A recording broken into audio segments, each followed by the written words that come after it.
እናቱ ማርያም ከነሱ ጋር ትጸልይ ነበር እንጂ ሌሎቹ ተሰብስበው ወደሷ አይጸልዩም ነበር። ወደ ልጅሽ ጸልይልን አይሏትም ነበር። ብጽዕት ናት፣ በእውነት ልንደነቅባት ይገባል። እናቱ ነኝ ብላ እነሱ ሲጸልዩ የሆነ የተለየ ስፍራ ስጡኝ አላለች። ኢየሱስ ጥሩ አስተማሪ ብቻ አልነበረም። እዚህ ቆሻሻ ምድር ላይ ቆይቷል። ኢየሱስ 40 ቀን መቆየት ነበረበት። ለምን?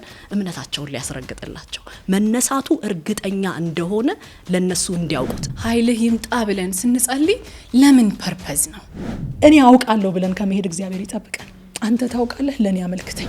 ሊሄድ እየተዘጋጀ ሊያርግ እየተዘጋጀ ስለ እግዚአብሔር መንግስት ድጋሚ ይነግራቸዋል። እስከ መጨረሻው ድረስ መሄድ የሚያስችል እግዚአብሔር ኃይል ለምን ትቆማላችሁ? ሲሄድ ያያችሁት እንዲሁ ይመጣል። በዚህ ሁኔታ ነው የሚመጣው። እያዩት አይደል ሄደው እያየ ነው ይመጣል ጌታ።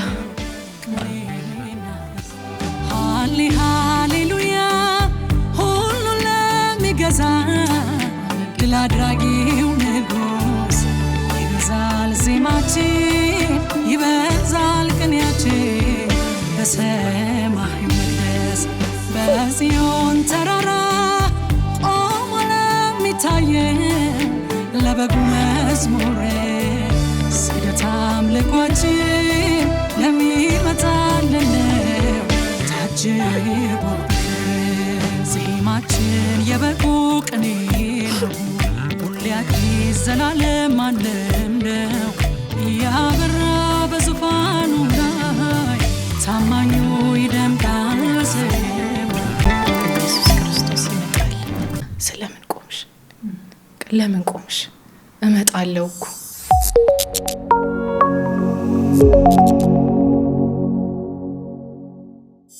ጸጋና ሰላም በያላችሁበት ይብዛላችሁ የተወደዳችሁ ተመልካቾቻችን። ይህ ቃልህ የተሰኘው የእግዚአብሔርን ቃል በጥልቀት የምናጠናበት ፕሮግራማችን ነው።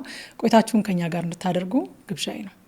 የተወዳችሁ ተመልካቾች እንደ ሁል ጊዜው የእግዚአብሔርን ቃል ልናጠና በዚህ ፕሮግራም ወደ እናንተ መተናል። አብረውኝ የእግዚአብሔርን ቃል የሚያጠኑት ረቂቅ ምንዳና እህታችን ሄርሜላ ተሰማ፣ እኔም ትዕግስት እጅጉ ነኝ። በድጋሚ አብራችሁን ሁኑ። ባለፈው ሳምንት እንግዲህ የሐዋርያት ሥራ መጽሐፍን ጀምረን መግቢያውን በጣም ደስ በሚል ሁኔታ ተመልክተን ነበረ። ዛሬ ደግሞ ምዕራፍ 1 ነው ወደ እናንተ ይዘን የመጣ ነው። እግዚአብሔር እንዲያስተምረን አብረን እንጸልይ። እግዚአብሔር ሆይ በጌታ በኢየሱስ ክርስቶስ ስም እናመሰግንሃለን። ጌታ ሆይ ቃልህን እንድንማር ስለረዳህን ስለፈቀድክልን ጸጋን ስላበዛህልን ተመስገን። ደግሞ ጌታ ሆይ ዛሬም ደግሞ እንለምንሃለን በምንነጋገረው ቃል ውስጥ መንፈስህ እንዲያልፍ የቃሉን ሐሳብ የቃሉን መንፈስ እንድናገኘው በጌታ በኢየሱስ ክርስቶስ ስም እንጸልያለን። ጌታ ሆይ ደግሞ ከዚህ ቀደም እንደተነጋገር ነው ይህንን የመንፈስ ቅዱስ ስራ የሆነውን መጽሐፍ ስናጠና መንፈስ ቅዱስ ሆይ እንፈቅድልሃለን ስራህን በመካከላችን እንድትሰራ ኃይልህ በመካከላችን እንዲገለጥ እንደ ጥንቱ እንደ መጀመሪያው ኃይልህን እንድታፈስብን በኃይልህ እንድታለብሰን በኃይል እንድታስታጥቀን በጌታ በኢየሱስ ክርስቶስ ስም እንጸልያለን። ይህንን ጥናት በሚካፈሉ ሁሉ ላይ በጌታ በኢየሱስ ክርስቶስ ስም ኃይልህ ይለፍ። መንፈስህ በጌታ በኢየሱስ ክርስቶስ ስም እያንዳንዱን ቤት እያንዳንዱን አማኝ አልፎ እንዲያገኝ እንዳይገደብ ራሳችንን ላንተ አሳልፈን እንሰጣለን። በዚህ ክፍለ ጊዜ አንተ ነህ አስተማሪው፣ አንተ ነህ ኃይል አስታጣቂው፣ አንተ ነህ ኢየሱስን የምትገልጠው፣ አንተ ነህ የምታበረታን፣ አንተ ነህ የምትቀባን፣ አንተ ነህ የምታበረታን፣ አንተ ነህ የምታስነሳን፣ አንተ ነህ ቃልህን የምታሳድግ የምታበዛ። ይህንን ሁሉ ላንተ አሳልፈን እንሰጣለን። እኛም ከተመልካቾች ጋር በእግሮች ስር ቁጭ ብለን እንማራለን። አስተምረን፣ ተናገረን፣ የቃልህን ፍቺ አብራልን፣ ጊዜውን ተረከብ በጌታ በኢየሱስ ስም አሜን። ሃሌሉያ። ቀደም ሲል እንደተናገርኩት እንግዲህ ምዕራፍ 1 ነው የምናየው። ከቁጥር 1 እስከ 5 ድረስ ያለውን አነብና ከሄርሚ ጋር እሱን እንመለከታለን ማለት ነው። በጌታ በኢየሱስ ስም አነባለሁ። ሐዋርያት ሥራ ምዕራፍ 1 ከቁጥር 1 እስከ 5። ቴዎፍሎስ ሆይ ኢየሱስ ለማድረግና ለማስተማር የጀመረውን ሁሉ ቀደም ባለው መጽሐፌ ጽፌልሃለሁ። ይኸውም እስካረገበት ቀን ድረስ ለመረጣቸው ሐዋርያት በመንፈስ ቅዱስ አማካኝነት የሰጣቸው ትእዛዝ ነው።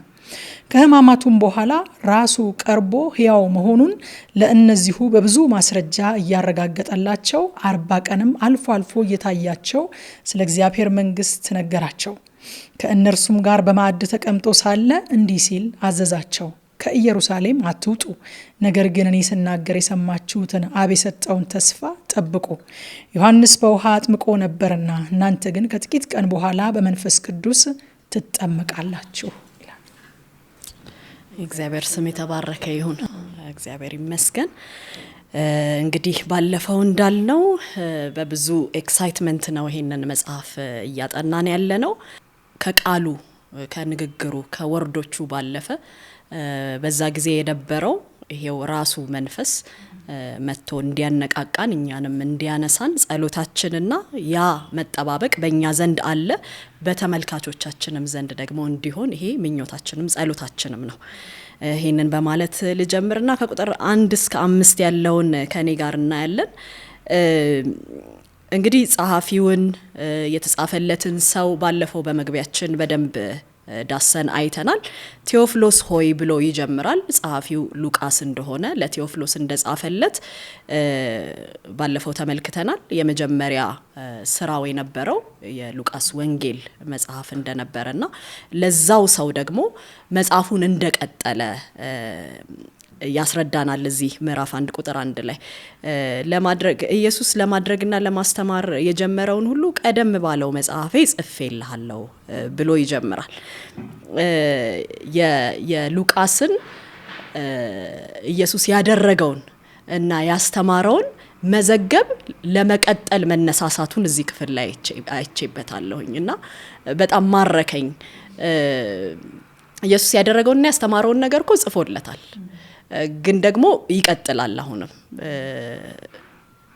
እሱ ምስክር የሆነለትን ነገር ከመናገር ለዛው ሰው ከመናገር ወደ ኋላ አላለም። ሉቃስ ሁለተኛ መጽሐፍ ሁለተኛ ብዕሩን አንስቶ የቀጠለውን ነገርም ደግሞ ያሳስባል፣ ይናገረዋልና ራሱ ሉቃስ ነው ይሄንን መጽሐፍ እየጻፈ ያለው። ቆላስያስ ምዕራፍ 4 ቁጥር 14 ላይ የተወደደው ሐኪሙ ሉቃስ ተብሎ የሚጠቀሰው የተወደደ እንደሆነ ጳውሎስ የሚነግርለት ደግሞ በሙያው ሐኪም የነበረው ሉቃስ ይሄን መጽሐፍ ጽፏል። ሉቃስ ይሁዲ እንዳልነበረ የተገረዘ እንዳልነበረ በቆላስያስ ምዕራፍ 4 ከ10 ጀምሮ ይሄንን ማየት እንችላለን። ባለፈው ስለዳሰስ ነው ይሄንን ቶሎ ቶሎ ብዬ አልፈዋለሁኝ። ጳውሎስን በሚሽን ጉዞ በተለያዩ አጋጣሚዎች ላይ አብሮት እንደነበረ ከዚህ መጽሐፍ መረዳት እንችላለን። የአይን ምስክር ባይሆንም ሉቃስ አብሮ ከጳውሎስ ጋር ጎን ለጎን አብሮ ሚሽን ትሪፖች ላይ አብሮት ይሄድ እንደነበረ እዚህ ክፍል ላይ ሐዋርያት ሥራ ላይ የተለያዩ ክፍሎች ላይ ማየት እንችላለን። ለምሳሌ ምዕራፍ 16 ከቁጥር 10 እስከ 17 ላይ ጳውሎስ ራእይ አየ ብሎ ይጀምራል። ጳውሎስ ይህን ራእይ ካየ በኋላ እግዚአብሔር ወንጌልን እንድንሰብክላቸው ጠርቶናል ብለን በመወሰን ወዲያው ወደ መቄዶንያ መሄድ ፈለግን ብሎ ትረካው ላይ ራሱን አስገብቶ እኛ እያለ የሚተርክባቸው ክፍሎች አሉት ሉቃስ ሲተርክ ማለት ነውና አንዳንዶቹ ክፍሎች ላይ እንደ ሰከንደሪ ፐርሰን ሆኖ ነው የሚተርከው። አንዳንዶቹ ላይ ግን እነዚህ ላይ ለምሳሌ አሁን ያነበብኩት ወደ መቄዶንያ የተሻገሩበትና ሚሽን ትሪፕ ያደረጉበት ጉዞ ላይ ጳውሎስን እኛ ብሎ ከጳውሎስ ጋር አብሮ እንደነበረ አድርጎ ይተርከዋል። ምዕራፍ 20 ቁጥር 5 ላይ 21 18 ላይ 27 1 ላይ እንዲሁም 28 16 ላይ እኛ እያለ ከጳውሎስ ጋር የነበረው ጉዞ ላይ ሉቃስ አብሮት እንደነበረ ይተርካል ማለት ነው። ቴዎፍሎስ በትርጉሙ ላቭድ ባይ ጋድ በእግዚአብሔር የተወደደ ወይም ደግሞ የእግዚአብሔር ወዳጅ ተብሎ እንደሚተረጎም ይሄንንም ባለፈው ክፍል ላይ ተመልክተናል። እንግዲህ ይሄ ክፍል በጅማሬው ሲያስረዳን በቤተ ክርስቲያን ሊኖር ስለሚገባ ስራና ትምህርት ፋውንዴሽን እየጣለ ይጀምራል።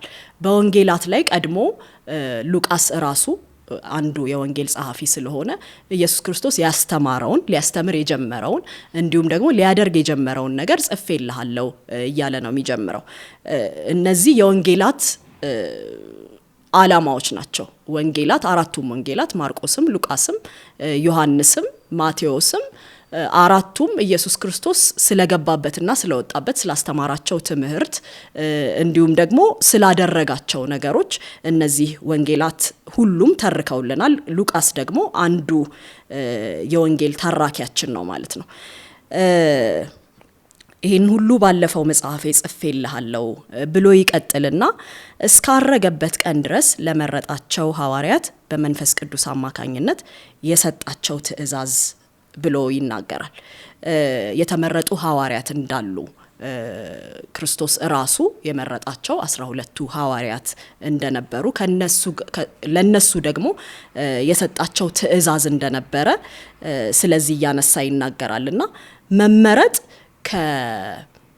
ከስራ ጋር ከሚደረግ ነገር ጋር ከትእዛዝ ጋር አንድ ላይ ተደርጎ እንደሚሰጥ በዚህ ክፍል ተምሬበታለሁ። እኔ ለመረጣቸው ሐዋርያት ይልና የሰጣቸው ትእዛዝ ብሎ ይናገራልና መመረጥና ስራ ማለት መመረጥ ብቻውን አይደለም፣ ምርጫ ብቻውን አይደለም። ምርጫ ከስራ ጋር እንደሚሰጥ እዚህ ክፍል ላይ እንማርበታለን። ኢየሱስ እንግዲህ ሊያርግ ሊሄድ ሊሰናበታቸው እየተዘጋጀ ያለበት ክፍል ነው ይሄ።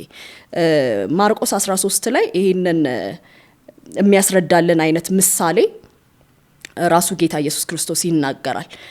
13:34 ላይ እንዲህ የሚል ቃል አለ። ይህም ቤቱን ለአገልጋዮቹ ትቶ እያንዳንዱን አገልጋይ በየስራ ድርሻቸው ላይ አሰማርቶ በረኛው ነቅቶ እንዲጠብቅ አዞ የሄደውን ሰው ይመስላል ይላል። ኢየሱስ እንደዚህ ባለ ስታንድ ነው እዚህ ጋር አሁን ያለው። ሊለያቸው ነው፣ ሊሄድ ነው። ለአገልጋዮቹ ግን የሚያስፈልጋቸውን የሚሰሩትን ስራ ለእያንዳንዱ ድርሻቸውን ሰጥቶ በረኛውም ደግሞ ነቅቶ እንዲጠብቅ አድርጎ ትእዛዝን አስተላልፎ እንደሚሄድ ቤት እንዳለው ባለቤት እንደሆነ ሊመሰርታት ያለችውን ቤተክርስቲያን ኃላፊነት እየሰጠ እንደሚሄድ ባለቤት ነው ኢየሱስ እዚህ ጋር የሚታየው ማለት ነው። ቁጥር 3 ላይ ከሕማማቱም በኋላ ራሱ ቀርቦ ሕያው መሆኑን ለነዚሁ በብዙ ማስረጃ እያረጋገጠላቸው 40 ቀንም አልፎ አልፎ እየታያቸው ስለ እግዚአብሔር መንግስት ነገራቸው ይላል። ይህንን ክፍል ባለፈው የበዓል ፕሮግራም ስንሰራ በደንብ ስለ ኢየሱስ መነሳት አንስተን ተነጋግረናል። የእምነታችን መሰረት የሆነው ፋውንዴሽን የሆነው ኢየሱስ ክርስቶስ ሞቶ አለመቅረቱ ከሙታን መነሳቱ ነው። ኢየሱስ ጥሩ አስተማሪ ብቻ አልነበረም። ኢየሱስ ጥሩ መምህር ብቻ አልነበረም። ኢየሱስ ጥሩ የሞራል ሰው ወይም ደግሞ የሞራል አስተማሪ፣ ኮንዳክትን አስተማሪ፣ እንዲህ ነው መመላለስ ያለባችሁ እንዲና እንዲህ ያለ ህግጋቶችንና ስርዓቶችን እያስቀመጠ የሞራል አስተማሪ ሳይሆን የእምነታችን ጀማሪና ፈጻሚ ተስፋ የሰጠን ሊወስደን የሚመጣ እንደሆነ ማረጋገጫው ኢየሱስ ክርስቶስ መነሳቱ ነው። ይሄ ደግሞ ለኛ ዋና እንደሆነ ለኢየሱስም ዋና ነበረ። ኢየሱስ ክርስቶስ ከተነሳ በኋላ የተነሳውን ወይም ደግሞ ግሎሪፋይድ የሆነውን ማንነቱን ይዞ ነው እዚህ ምድር ላይ ለደቀ መዛሙርቶቹ ይሄንን ለማረጋገጥ 40 ቀን አብሯቸው የቆየው ማለት ነው። with his glorified ከሆነው ቦዲው ጋር ነው እዚህ የቆየው ኢየሱስ። ከተነሳው ቦዲው ጋር ነው እዚህ የቆየው። እዚህ ቆሻሻ ምድር ላይ ቆይቷል ኢየሱስ። 40 ቀን መቆየት ነበረበት። ለምን? እምነታቸውን ሊያስረግጥላቸው፣ መነሳቱ እርግጠኛ እንደሆነ ለነሱ እንዲያውቁት። ከዚህ በኋላ የሚተላለፈው ወንጌል፣ በክርስትና የሚተላለፈው ወንጌል፣ በክርስትና የሚተላለፈው እውነት ጥሩ መምህር ስለነበረው ስለ ኢየሱስ ሳይሆን ሞቶ ስለተነሳው ስለ ኢየሱስ እንደሆነ እንደዛው እንዲቀጥል፣ እውነቱ እንደዛው እንዲቀጥል ይሄንን ማረጋገጥ ነበረበት ኢየሱስ።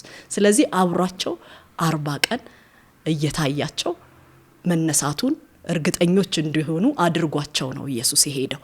ስለዚህ የእምነታችን መሰረት የሆነው የመነሳቱ እውነት ተረት አይደለም፣ ወይም ደግሞ የሚወዱት ደቀ መዛሙርቶቹ የፈጠሩት ታሪክ አይደለም። እንዲያውም አንድ ኮሜንታሪ ላይ ሲናገር ምን ይላል? በጣም ቀናተኛ ስለነበሩ የኢየሱስ ደጋፊዎች ስለነበሩ የፈጠሩት ታሪክ አይደለም ይልና እንዲያውም ከመካከላቸው አንዳንዶቹ ጠርጣራዎች ነበሩ። ቶማስ ጠርጣራ ነበር። ወደ ምን ያዘነብላል? አረ የለም ውሸት ነው አልተነሳም ወደሚለው እንዲያውም ቶማስ ያዘነብላል። ኢየሱስ ግን 40 ቀን አብሯቸው እየታየ መነሳቱን አረጋግጦላቸዋል። ይሄ ኤቪደንስ የሆነ የኢየሱስ ክርስቶስን መነሳት ክርስትና ሊተርከው የሚገባ እውነት እንደሆነ በዚህ ውስጥ እንመለከታለን ማለት ነው። ኢየሱስ በጣም 33 ዓመት እዚህ ምድር ላይ ቆይቷል። ብዙ አስተምሯል፣ ብዙ ሆኗል፣ ብዙ አድርጓል።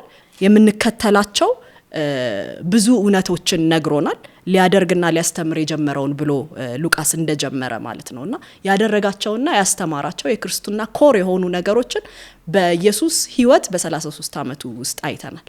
እነዚህ 40 ቀናትም ከዛው ጋር የማይተናነሱ ክርስትናን ኮንፊርም የሚያደርግልን ሲዝን ነው ይሄ ሲዝን ማለት ነው። ይሄ 40 ቀን ከቆየበት 33 ዓመት የማይተናነስ ሲዝን ነው ለክርስትናችን ማለት ነው። የኢየሱስ አንዱና አስፈላጊው አገልግሎት ይሄ ሲዝን ነበረ። ምክንያቱም በመነሳቱና በማረጉ መካከል ያለው ጊዜ በእነዚህ 40 ቀናት ውስጥ መነሳቱን በተደጋጋሚ እየገለጠላቸው ከነሱ ጋር አብሮ የቆየበት ጊዜ ስለነበረ ማለት ነው። አንደኛ ቆሮንቶስ ምዕራፍ 15 ከ1 ጀምሮ እስከ 19 ድረስ አነበዋለሁ። አሁንም ወንድሞች ሆይ የሰበኩላችሁንና የተቀበላችሁትን ደግሞም ጸንታችሁ የቆማችሁበትን ወንጌል ላሳስባችሁ እወዳለሁ። የሰበኩላችሁን ቃል አጥብቃችሁ ብትይዙ በዚህ ወንጌል ትድናላችሁ፣ አለዚያ ያመናችሁት በከንቱ ነው። እኔ የተቀበልኩትንና ከሁሉ በላይ የሆነውን ለእናንተ አስተላልፌያለሁ። ቅዱሳት መጻሕፍት እንደሚሉት ክርስቶስ ስለ ኃጢአታችን ሞተ፣ ተቀበረ፣ በቅዱሳት መጻሕፍት እንደተጻፈው በሶስተኛውም ቀን ተነሳ። ከዚያም ለኬፋ ታየ፣ ቀጥሎም ለ12 ታየ። ከዚያም በኋላ ከ500 በላይ ለሚሆኑ ወንድሞች በአንድ ጊዜ ታየ። ከነዚህም አብዛኞቹ በሕይወት አሉ፣ አንዳንዶቹ ግን አንቀላፍተዋል። ከዚያም ለያዕቆብ ታየ፣ በኋላም ለሐዋርያቱ በሙሉ ታየ። ከሁሉም በኋላ እንደ ጭንጋፍ ለምቆጠር ለኔ ደግሞ ታየ። እኔ ከሐዋርያት ሁሉ የማንስ ሐዋርያ ተብዬ ልጠራ እንኳን የማይገባኝ ነኝ። ምክንያቱም የእግዚአብሔርን ቤተ ክርስቲያን አሳድጃለሁ። ነገር ግን በእግዚአብሔር ጸጋ አሁን የሆንኩትን ሆኛለሁ። ለእኔም የተሰጠኝ ጸጋ ከንቱ አልሆነም፣ እንዲያውም ከሁሉም በላይ በትጋት ሰርቻለሁ። ዳሩ ግን እኔ ሳልሆን ከኔ ጋር ያለው የእግዚአብሔር ጸጋ ነው። እንግዲህ እኔም ሆንኩ እነሱ የምንሰብከው ይሄንኑ ነው፣ እናንተም ያመናችሁት ይሄንኑ ነው። ክርስቶስ ከሙታን እንደተነሳ የሚሰበክ ከሆነ ከእናንተ አንዳንዶቹ እንዴት የሙታን ትንሣኤ የለም ይላሉ? የሙታን ትንሣኤ ከሌለማ ክርስቶስ አልተነሳም ማለት ነው። ክርስቶስም ካልተነሳ ስብከታችን ዋጋ ቢስ ነው። አያችሁ፣ ክርስቶስ ካልተነሳ ስብከታችን ዋጋ ቢስ ነው፣ እምነታችሁም ከንቱ ነው። ከዚህም በላይ እግዚአብሔር ክርስቶስን ከሙታን አስነስቶታል ብለን በመመስከራችን ሐሰተኞች የእግዚአብሔር ምስክሮች ሆነን ተገኝተናል። ሙታን የማይነሱ ከሆነ ክርስቶስንም አላስነሳውም ማለት ነው። ምክንያቱም ሙታን ካልተነሱ ክርስቶስም አልተነሳም። ክርስቶስም ካልተነሳ እምነታችሁ ከንቱ ነው፣ እናንተም እስካሁን ድረስ ከናጣታችሁ አላችሁ ማለት ነው። እንዲህም ከሆነ በክርስቶስ ያንቀላፉት ጠፍተዋል ማለት ነው። ክርስቶስን ተስፋ ያደረግነው ለዚህች ሕይወት ብቻ ከሆነ ከሰው ሁሉ ይልቅ የምናሳዝነን ይላል። ክርስቶስ ካልተነሳ ብሎ ስብከታችንም ከንቱ ነው፣ እምነታችሁም ሁሉ ከንቱ ነው፣ እናንተም ደግሞ ስቲል ከነ ኃጢአታችሁ ትኖራላችሁ ማለት ነው ብሎ ይናገራል ጳውሎስ። ይሄ ማለት ምን ማለት ነው? የክርስቶስ መነሳት ዋና መሰረታዊ የክርስትና ዋና መሰረታዊ ነገር ነው። እንደ ሞተ እናምናለን፣ ከሙታን በመነሳቱ ደግሞ እናምናለን። ይሄም ወሳኝ ነገር ስለሆነ ነው ኢየሱስ በከበረ ማንነቱ በከበረ ሰውነቱ ከሙታን በተነሳ በከበረ ሰውነቱ 40 ቀን እየታያቸው አብሯቸው የቆየው ማለት ነውና የክርስትናችን መሰረት ኃጢአታችን መንጻቱ ደግሞም ከእግዚአብሔር ጋር እኛም ደግሞ ሞተን እንደማንቀርና እንደምንነሳ ከእግዚአብሔር ጋር ለዘላለም እንደምንኖር ይሄንን ተስፋ ይዘን የምንኖርበት ክርስትና የሚሆነው ይሄንን በማመናችን ስለሆነ ማለት ነውና የሐዋርያትን የነ ጳውሎስን አሁን እንግዲህ ያነበብነው ክፍል ጳውሎስ ለቆሮንቶስ ለምትባል ቤተክርስቲያን የጻፈው መልእክት ነው። ስለዚህ ሐዋርያት የተመሰረቱትና የሚናገሩት እውነት የሚሰብኩት የሰበኩት እውነት ኢየሱስ ክርስቶስ ከሙታን ተነስቷል የሚለውን እውነት ነው ይዘው የሄዱት ማለት ነውና እየታያቸው ስለ እግዚአብሔር መንግስት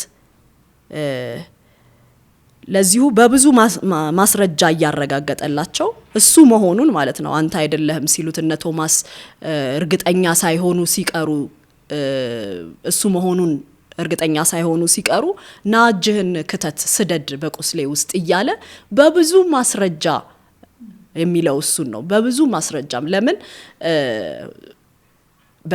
በግሎሪፋይድ በሆነው ማንነቱ ኢየሱስ ክርስቶስን እንደዛውኛው ስላልነበረ ሊያውቁት አልቻሉም ነበር።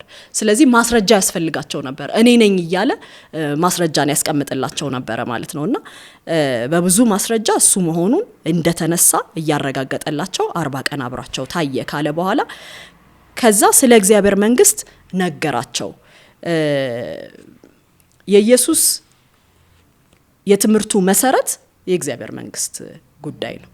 ወንጌላትን ስንመለከት መጀመሪያ ከነበረው ከመጥምቁ ዮሐንስ መንገድ ጠራጊው ከሚባለው ከመጥምቁ ዮሐንስ ጀምሮ ስብከቱ ምንድን ነበረ ነው የሚለው ማቴዎስ 3:2 ላይ ስብከቱም መንግስተ ሰማያት ቀርባለች ንስሐ ግቡ የሚል ነበረ ይላል። ይሄ ስለ መጥምቁ ዮሐንስ ነው የሚናገረው። ሉቃስ 4:43 ላይ ስለ ኢየሱስ ስለ ራሱ ምን ይላል? እርሱ ግን ወደ ሌሎቹም ከተሞች ሄጄ የእግዚአብሔርን መንግስት ወንጌል መስበክ ይገባኛል የተላኩት ለዚሁ ዓላማ ነውና እያለ ይነግራቸዋል። ኢየሱስ ራሱ የእግዚአብሔር መንግስት ቀርባለች የሚለውን እውነት ለመናገር እንደሆነ ዓላማው ለዚህ እንደሆነ የመጣው ለዚህ እንደሆነ ኢየሱስ ይናገራልና የተለያዩ ክፍሎች ላይ ስለ በምሳሌዎች እያደረገ የእግዚአብሔርን መንግስት ነበር ኢየሱስ ሲሰብክ የነበረውና በዚህ ጊዜ ላለች ቤተክርስቲያን በዚህ በሐዋርያት ዘመን ለጀመረች ደግሞ አሁን እየቀጠለች ላለች በመድር ላለች የክርስቶስ ብራይድ የክርስቶስ ሙሽራ ለሆነች ቤተክርስቲያን የትምህርቷ መሰረት የሚሆነውን ይነግረናል ያረጋግጥልናል ይሄ ክፍል ማለት ነው። አንደኛው ኢየሱስ ክርስቶስ እንደተነሳ መስበካችን ነው። ይሄ የእምነታችን መሰረት ነው። ሁለተኛው ደግሞ የእግዚአብሔርን መንግስት ነው ኢየሱስ ክርስቶስ የሰበከው። በመድር በነበረው ጊዜም የእግዚአብሔርን መንግስት ነው የሰበከው። ሊያርግ እየተዘጋጀ ሊለይ እየተዘጋጀ መቼም አንድ ሰው ሊለይ ሲዘጋጅ በቃ የመጨረሻ ንግግሩን አይደል ዋናም የሚለውን ነገሩን እንዳይረሳ የሚለውን ነገሩን አደራም የሚለውን ነገሩን ነው መቼም መጨረሻ ላይ ሰው የሚናገረው አይደል እንደ ኑዛዜ በሚመስል ስለ ትንሳኤው እንዳይረሱ ትንሳኤው መሰረታቸው እንደሆነ ተነስቻለሁ በሚል ያረጋገጠላቸው ከዛ ደግሞ የእግዚአብሔርን መንግስት ድጋሚ አብረውት ለቆዩት አብረውት ይወጡና ይገቡ ለነበሩ ከህዝብ ጋር ሲሆንም አብረውት እየሰሙ ለነበረ ብቻቸውን ሲሆኑም ሲያስረዳቸው ለነበረ ለነዚሁ ሰዎች ሊሄድ እየተዘጋጀ ሊያርግ እየተዘጋጀ ስለ እግዚአብሔር መንግስት ድጋሚ ይነግራቸዋል። መረሳት የሌለበት እውነት ነው የመጣሁበት ነው የሚለውን ማለት ነው ኢየሱስ ድጋሚ እንዲይዙት እንዳይረሱት እንዲያስታውሱት ስለ እግዚአብሔር መንግስት ይሰብክላቸዋል። ቁጥር 4 ላይ እንደዚህ ይላል ከነርሱም ጋር በማዕድ ተቀምጦ ሳለ እንዲህ ሲል አዘዛቸው ከኢየሩሳሌም አትውጡ ነገር ግን እኔ ስናገር የሰማችሁትን አብ የሰጠውን ተስፋ ጠብቁ። ዮሐንስ በውሃ አጥምቆ ነበርና እናንተ ግን ከጥቂት ቀን በኋላ በመንፈስ ቅዱስ ትጠመቃላችሁ። እንግዲህ ኢንቲሜት የሆነ ነገር ነው አይደል በማዕድ ተቀምጦ አብሮ ይሄ በአንዳንድ ነገር ከሩቅ ሲነገርና አብረን ቁጭ ብለን ይወዳችንን እናውራ አንዳንዴ ይባል የለ እስቲ ቁጭ ብለን ተቀጣጥረን እስቲ ሻይ እየጠጣን እናውራ ይባላል። በዚህ ጊዜ እንደዛ ካልኩሽ የምሬን አቴንሽን እንድትሰጪኝ ፈልጌ እንድትሰሚኝ ፈልጌ ነው የልቤን ልነግርሽ ላጫውትሽ ምፈልግ። በማዕድ ዙሪያ ከቅርብ ሰው ጋር ነው የሚወራው። ከቅርብ ሰው ጋር ደግሞ የልብ የሆነ ነገር ነው የሚወራው። እዚህ በማዕድ ካስቀመጣቸው በኋላ አይናቸውን እያየ ተስፋውን ያስታውሳቸዋል። አደራ እያላቸው ነው። ይሄ ከባድ ትዕዛዝ ነው ማለት ነው። የሚጀመር ነገር አለ፣ የሚቀጥል ነገር አለ፣ የሚሄድ ነገር አለ። ግን የምትጠባበቁት የተስፋ ቃል አለ። ከኢየሩሳሌም አደራ እንዳትወጡ ይሄንን ሳትቀበሉ አይነት ነገር ነው የልቡን እየነገራቸው ያለው በማዕድ አስቀምጦ። ይሄ ተስፋ ከብሉይ ኪዳን ጀምሮ የምናውቀው ተስፋ ነው። ባለፈው የበዓል ዝግጅታችን ላይ ይሄንን ብዙ አንስተነዋል። መንፈስ ቅዱስ መውረድ ኢዩኤል 2:28 እስከ 29 እንደዚህ ይላል። ከዚህም በኋላም መንፈሴን በስጋ ለባሽ ሁሉ ላይ አፈሳለሁ፣ ወንዶችና ሴቶች ልጆቻችሁ ትንቢትን ይናገራሉ፣ ሽማግሌዎች ሕልምን ያልማሉ፣ ጎልማሶች ራእይ ያያሉ። በእነዚያ ቀናት በወንዶችና በሴቶች ባሪያዎች ላይ እንኳን መንፈሴን አፈሳለሁ። ይሄ እንግዲህ በብሉይ ኪዳን የተሰጠ ተስፋ ነው። ኢየሱስ ከመምጣቱ በፊት ነቢያቱ የተናገሩት ተስፋ ነው። እዛው በብሉይ ኪዳን ኢሳይያስ 44:3 ላይ በተጠማ ምድር ላይ ውሃ፣ በደረቅ መሬት ላይ ወንዞችን አፈሳለሁ፣ መንፈሴን በዘርህ በረከቴንም በልጅ ልጅህ ላይ አወርዳለሁ ብሎ ስለ መንፈስ ቅዱስ የተነገረ ተስፋ በብሉይ ኪዳን ተነግሯል። ምዕራፍ 2 ላይ ሐዋርያት ሥራን ስንመለከት ጴንጤቆስጤ ላይ ጴጥሮስ ይሄንኑ ቃል ነው አይደል የተናገረው። ምንድነው ብለው ሲናገሩ በዩኤል የተጻፈው መጽሐፍ፣ በዩኤል የተነገረው ትንቢት ይሄ ነው ብሎ ይናገራቸዋልና ይሄንን እያስታወሳቸው ጴጥሮስ ያስታወሰው ይሄንን ነው። የተነገራችሁን ተስፋ ከኔ ሰማችሁትን አብ የተናገረውን ይሄንን ተስፋ አደራ ጠብቁት፣ ሳትጠብቁት እሱን ሳታገኙ ከኢየሩሳሌም እንዳትወጡ ብሎ ኢየሱስ ያስጠነቅቃቸዋል። አዲስ ኪዳንም ላይ የተለያዩ ክፍሎች ላይ ይናገራል። ዮሐንስ 14:16-18 እኔ አብን እለምናለሁ እርሱም ከእናንተ ጋር ለዘላለም የሚኖር ሌላ አጽናኝ ይሰጣችኋል። እርሱም የእውነት መንፈስ ነው። ዓለም ስለማያየውና ስለማያውቀው ሊቀበለው አይችልም። እናንተ ግን አብሯችሁ ስለሚኖርና በውስጣችሁ ስለሚሆን ታውቁታላችሁ እያለ ይቀጥላል። እንደዚሁ ዮሐንስ ላይ እንደዚሁ ቁጥር 25 ላይ ምዕራፍ 15 ቁጥር 26 ላይ ምዕራፍ 16 ቁጥር 7 ላይ ስለ መንፈስ ቅዱስ ተስፋ ኢየሱስ ራሱ በአፉ የነገራቸውን ይነግረናል። የተለያየ ወንጌላት ክፍል ላይ ትቀበሉታላችሁ፣ መንፈስ ቅዱስን ትቼላችሁ ሄዳለሁኝ እያለ የነገራቸውን ተስፋ እዚህ ላይ ያስታውሳቸዋል። ከኔ የሰማችሁትን አብ የተናገረውን ተስፋ የሰጠውን በትንቢት አብ ተስፋ የሰጠውን ያንን መንፈስ ከኢየሩሳሌም ሳትወጡ ጠብቁት ይላቸዋል። መንፈስ ቅዱስን መጠበቅና በመንፈስ ቅዱስ መሞላት ለቤተ ክርስቲያን ጅማሬ ምን ያህል ወሳኝ እንደነበረ የምናየው ከብሉይ ኪዳን ጀምሮ ተስፋ የተሰጠለት ነው። መንፈስ ቅዱስ ኢየሱስ ደጋግሞ የተናገረው ነው።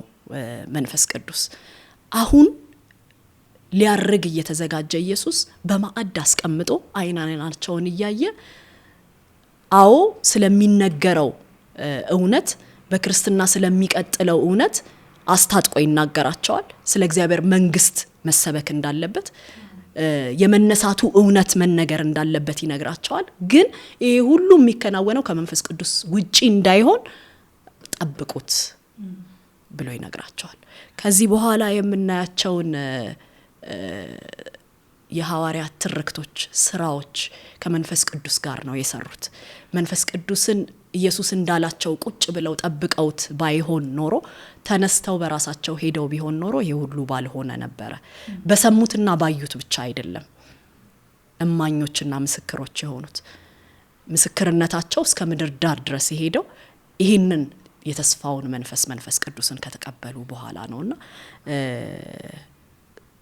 እናንተ ከጥቂት ቀን በኋላ በመንፈስ ቅዱስ ትጠመቃላችሁ። ዮሐንስ በውሃ አጥምቆ ነበረ። ስለዚህ ይሄንን ተስፋ መንፈስ ቅዱስ የተባለውን ተስፋ ጠብቁት ይላቸዋል። ይሄ እግዚአብሔር ተስፋ ሲገባ የሚያደርግ ነው። ይሄንን በትምህርቱ በተለያየ ጊዜ አሳይቷቸዋል። ተስፋው በከንቱ አይደለም። ኢየሱስ የሚሰጠው አብ የሚሰጠው ተስፋ በከንቱ እንዳልሆነ ይሄንን ከማንም ይልቅ ደቀ መዛሙርቶቹ ያውቃሉ። መሲሁ ራሱ ኢየሱስ ራሱ ተስፋ ነበር። የብሉይ ኪዳን ተስፋ ነበር አሁን እጃቸው ላይ የጨበጡት። መንፈስ ቅዱስ ተስፋ ነበር። ስለዚህ እንዲጠብቁት አደራ ሲላቸው ሲቀመጡ ያውቁታል እንደሚመጣ። አሁንም እኛ ተስፋ አለን፣ የዘላለም ሕይወት ተስፋ። ኢየሱስ እግዚአብሔር የሚሰጠውን ተስፋ ሳይፈጽም ዝም ብሎ ተስፋ የሚገባ አምላክ አይደለም። የተሰጠውን ተስፋ ሲፈጽም በመጽሐፍት አይተናል። ተስፋን መጠበቅ ይሁንልን። ጠብቆ የተባልነውን መጠበቅ ይሁንልን። በራሳችን መፍጨርጨር አይሆንብን። ለኛም በዚህ ዘመን ላለች ቤተ ክርስቲያን በራሳችን መውጣት መግባት፣ የምናውቀውን ብቻ ይዘን እየወጣን መላተም ያብቃልን። መንፈስ ቅዱስ የተስፋው መንፈስ አሁን አለ። አሁን ከኛ ጋር ነው፣ ከቤተ ክርስቲያን ጋር አሁን ያለው መንፈስ ቅዱስ ነው። ስለዚህ ገለል አድርገ ነው ብቻችንን መሮጥ አይሆንልን። ይሄ የተቀበልነው ይሄ ተጠብቁት ተብለው የተቀበሉት መንፈስ ቅዱስ ነው። ባለፈው ሳምንት ስናገር እንደነበረ በ28 ምዕራፍ ውስጥ በማይመስል ለረጅም ርቀት የሮጠው ወንጌል የተጠበቀው ተስፋ ከመጣ በኋላ የሆነ ነውና በመንፈስ ቅዱስ እርዳታ፣ በመንፈስ ቅዱስ አብሮ መሆን፣ በመንፈስ ቅዱስ መውረድ ረጅም መሄድ ይቻላል። በመናውቀው ዕውቀትና በምስክርነታችን ብቻ ሳይሆን ማለት ነውና እንግዲህ ከምዕራፍ 1 ከቁጥር 1 እስከ 5 ድረስ ባለው ይሄንን ነው መመልከት የምንችለው። ዋው እግዚአብሔር ይመስገን። ሄርሚዬ ጌታ ይባርክሽ። እግዚአብሔር የመጠበቅን ጥበብ ያብዛልን። በእውነት በተለይ ደግሞ በዚህ ሁሉ ነገር በሚፈጥንበት ዘመን አይደለ መጠበቅ መቀደም በሚመስልበት ዘመን እግዚአብሔርን ጠብቃለሁ የሚል ሰው እንደተሞኘ፣ እንደተበለጠ፣ እንደተቀደመ በሚታይበት በዚህ ዘመን ታግሰን እግዚአብሔርን መጠበቅ፣ መንፈስ ቅዱስን መጠበቅ ይሁንልን። ትልቅ ነገር ነው ያካፈልሽን። ጌታ ይባርክሽ። ረቆይ ከ6 ጀምሮ እስከ 11 ድረስ ያለውን ደግሞ ካንቺ ጋር እናያለን። እሺ ሄርሚዬ እግዚአብሔር ይባርክሽ። በጣም ድንቅ ነገር ነው ያካፈልሽን። ከቁጥር 6 እስከ 11 ድረስ ያለውን ደግሞ ከኔ ጋር እናያለን። እንደዚህ ይላል ቁጥር 6 እነርሱም ተሰብስበው ሳሉ ጌታ ሆይ የእስራኤልን መንግስት መልሰህ የምታቋቁምበት ጊዜ አሁን ነውን ብለው ጠየቁት። እርሱም እንዲህ አላቸው፣ አብ በገዛ ስልጣኑ የወሰነውን ጊዜ ወይንም ወቅት ማወቅ ለእናንተ አልተሰጣችሁም። ነገር ግን መንፈስ ቅዱስ በእናንተ ላይ በወረደ ጊዜ ኃይልን ትቀበላላችሁ። በኢየሩሳሌም በይሁዳና በሰማሪያ ሁሉ እስከ ምድር ዳርቻ ድረስ ምስክሮቼ ትሆናላችሁ። ይህን ካለ በኋላ እያዩት ወደ ላይ አረገ፣ ደመናም ከዓይናቸው ሰወረችው። እርሱም በሚሄድበት ጊዜ ትኩር ብለው ወደ ሰማይ ሲመለከቱት እነሆ ነጫጭ ልብስ የለበሱ 2 ሰዎች ድንገት አጠገባቸው ቆመው እንዲህ አሏቸው፣ እናንተ የገሊላ ሰዎች ወይ ወደ ሰማይ እየተመለከታችሁ እዚህ የቆማችሁት ለምንድን ነው? ይህ ከእናንተ ዘንድ ወደ ሰማይ ሲያርግ ያያችሁት ኢየሱስ ልክ ወደ ሰማይ ሲወጣ እንዳያችሁት በዚህ ሁኔታ ይመለሳል። የመጀመሪያውን ክፍል ስናይ ሄርሚዬ በደንብ አስረድታናለች። ከትንሳኤው ጀምሮ እስከ ጌታ ኢየሱስ ክርስቶስ እስከሚያርግ ድረስ 40 ቀናትን ከነሱ ጋር እንዳሳለፈ አይተናል። ከዛ በኋላ ደግሞ ጠብቁ ብሎ እንዲጠብቁ ነግሯቸውን ሄደው መንፈስ ቅዱስ ደግሞ ከእርገት መንፈስ ቅዱስ እስከወረደበት ጊዜ ደግሞ 10 ቀናት፣ ስለዚህ አንድ ላይ 50 ቀናት ይሆናሉ። የበዓለ 50 ቀን አይደል መንፈስ ቅዱስ የወረደው። ስለዚህ አሁን ልክ የመጨረሻ ጥያቄያቸውን ነው የሚጠይቁት ሐዋርያቶች። በቃ የመጨረሻ ከዚህ በኋላ በአካል አያዩትም። የመጨረሻ ጥያቄያቸውን ይጠይቁታል። እሱ ምንድነው? መቼ ነው የእስራኤልን መንግስት መልሰ የምታቋቁመው? በቃ ሰዓቱስ አሁን ነው ወይ ይሉታል። ይሄ እኔ ሳስበው ብዙ ሳይም ስብከቶችን ስሰማ ብዙ ጊዜ እንደ ሲሊ ጥያቄ ተደርጎ ይቆጠራል። ለምድራዊ ነገር ነው። አው ለምድራዊ ነገር ነው። እነሱ ከዚህ በፊትም ብዙ ላይ አይተናል። ሰሎሜም እንደዛ ብለዋለች። መንግስትን ግን ስትመልስ አንዱ ልጄን በግራ አንዱ ልጄን በቀኝ። ግን እኔ ይሄንን ሳጠናው አይሁዳውያኖች ከልጅነታቸው ጀምሮ ሲነገራቸው የቆየ የሚጠብቁት መንግስት አለ። ከሰለሞን ልጅ በኋላ የተለያዩ ጨቋኝ ነገስታት መጥተው ሲገዟቸው ሲያሰቃዩቸው ነው የኖሩት። የባቢሎንን ብንል፣ ከዛ የፋርስ፣ ከዛ በኋላ ደግሞ ዝምታ ጊዜ ውስጥ በነበረ ጊዜ ግሪክ፣ ሮም እያለ በጣም በጭቆና ውስጥ ነው የኖሩት። ግን የሚጠብቁት አንድ ተስፋ አለ። ሉቃስ 1:33 ላይ በያዕቆብ ቤት ላይ ለዘላለም ይነግሳል፣ መንግስቱን ፍጻሜ የለውም ይላል እና አንድ የሚመጣ ንጉስ አለ እነሱ የሚያስቡት ማለት ነው። እና ከልጅነታቸው ጀምሮ ነው ያንን የሚያስቡት፣ ይጠብቁታል። እና ይሄ ለነሱ በጣም ትልቅ ነገራቸው ነው። እንግዲህ የሚወዱት ጌታ በአካል ሊለዩት ነው፣ አያዩትም ከዚህ በኋላ። መጨረሻ ላይ የጠየቁት ግን ይሄንን ነው፣ መንግስትን መቼ ነው የምታቋቁመው? እነሱ እያወሩ ያሉት ስለ ፊዚካል መንግስት ነው፣ ስለ ምድራዊ መንግስት ነው። እሱ ግን እያወራቸው የነበረው ስለ እግዚአብሔር መንግስት ነው።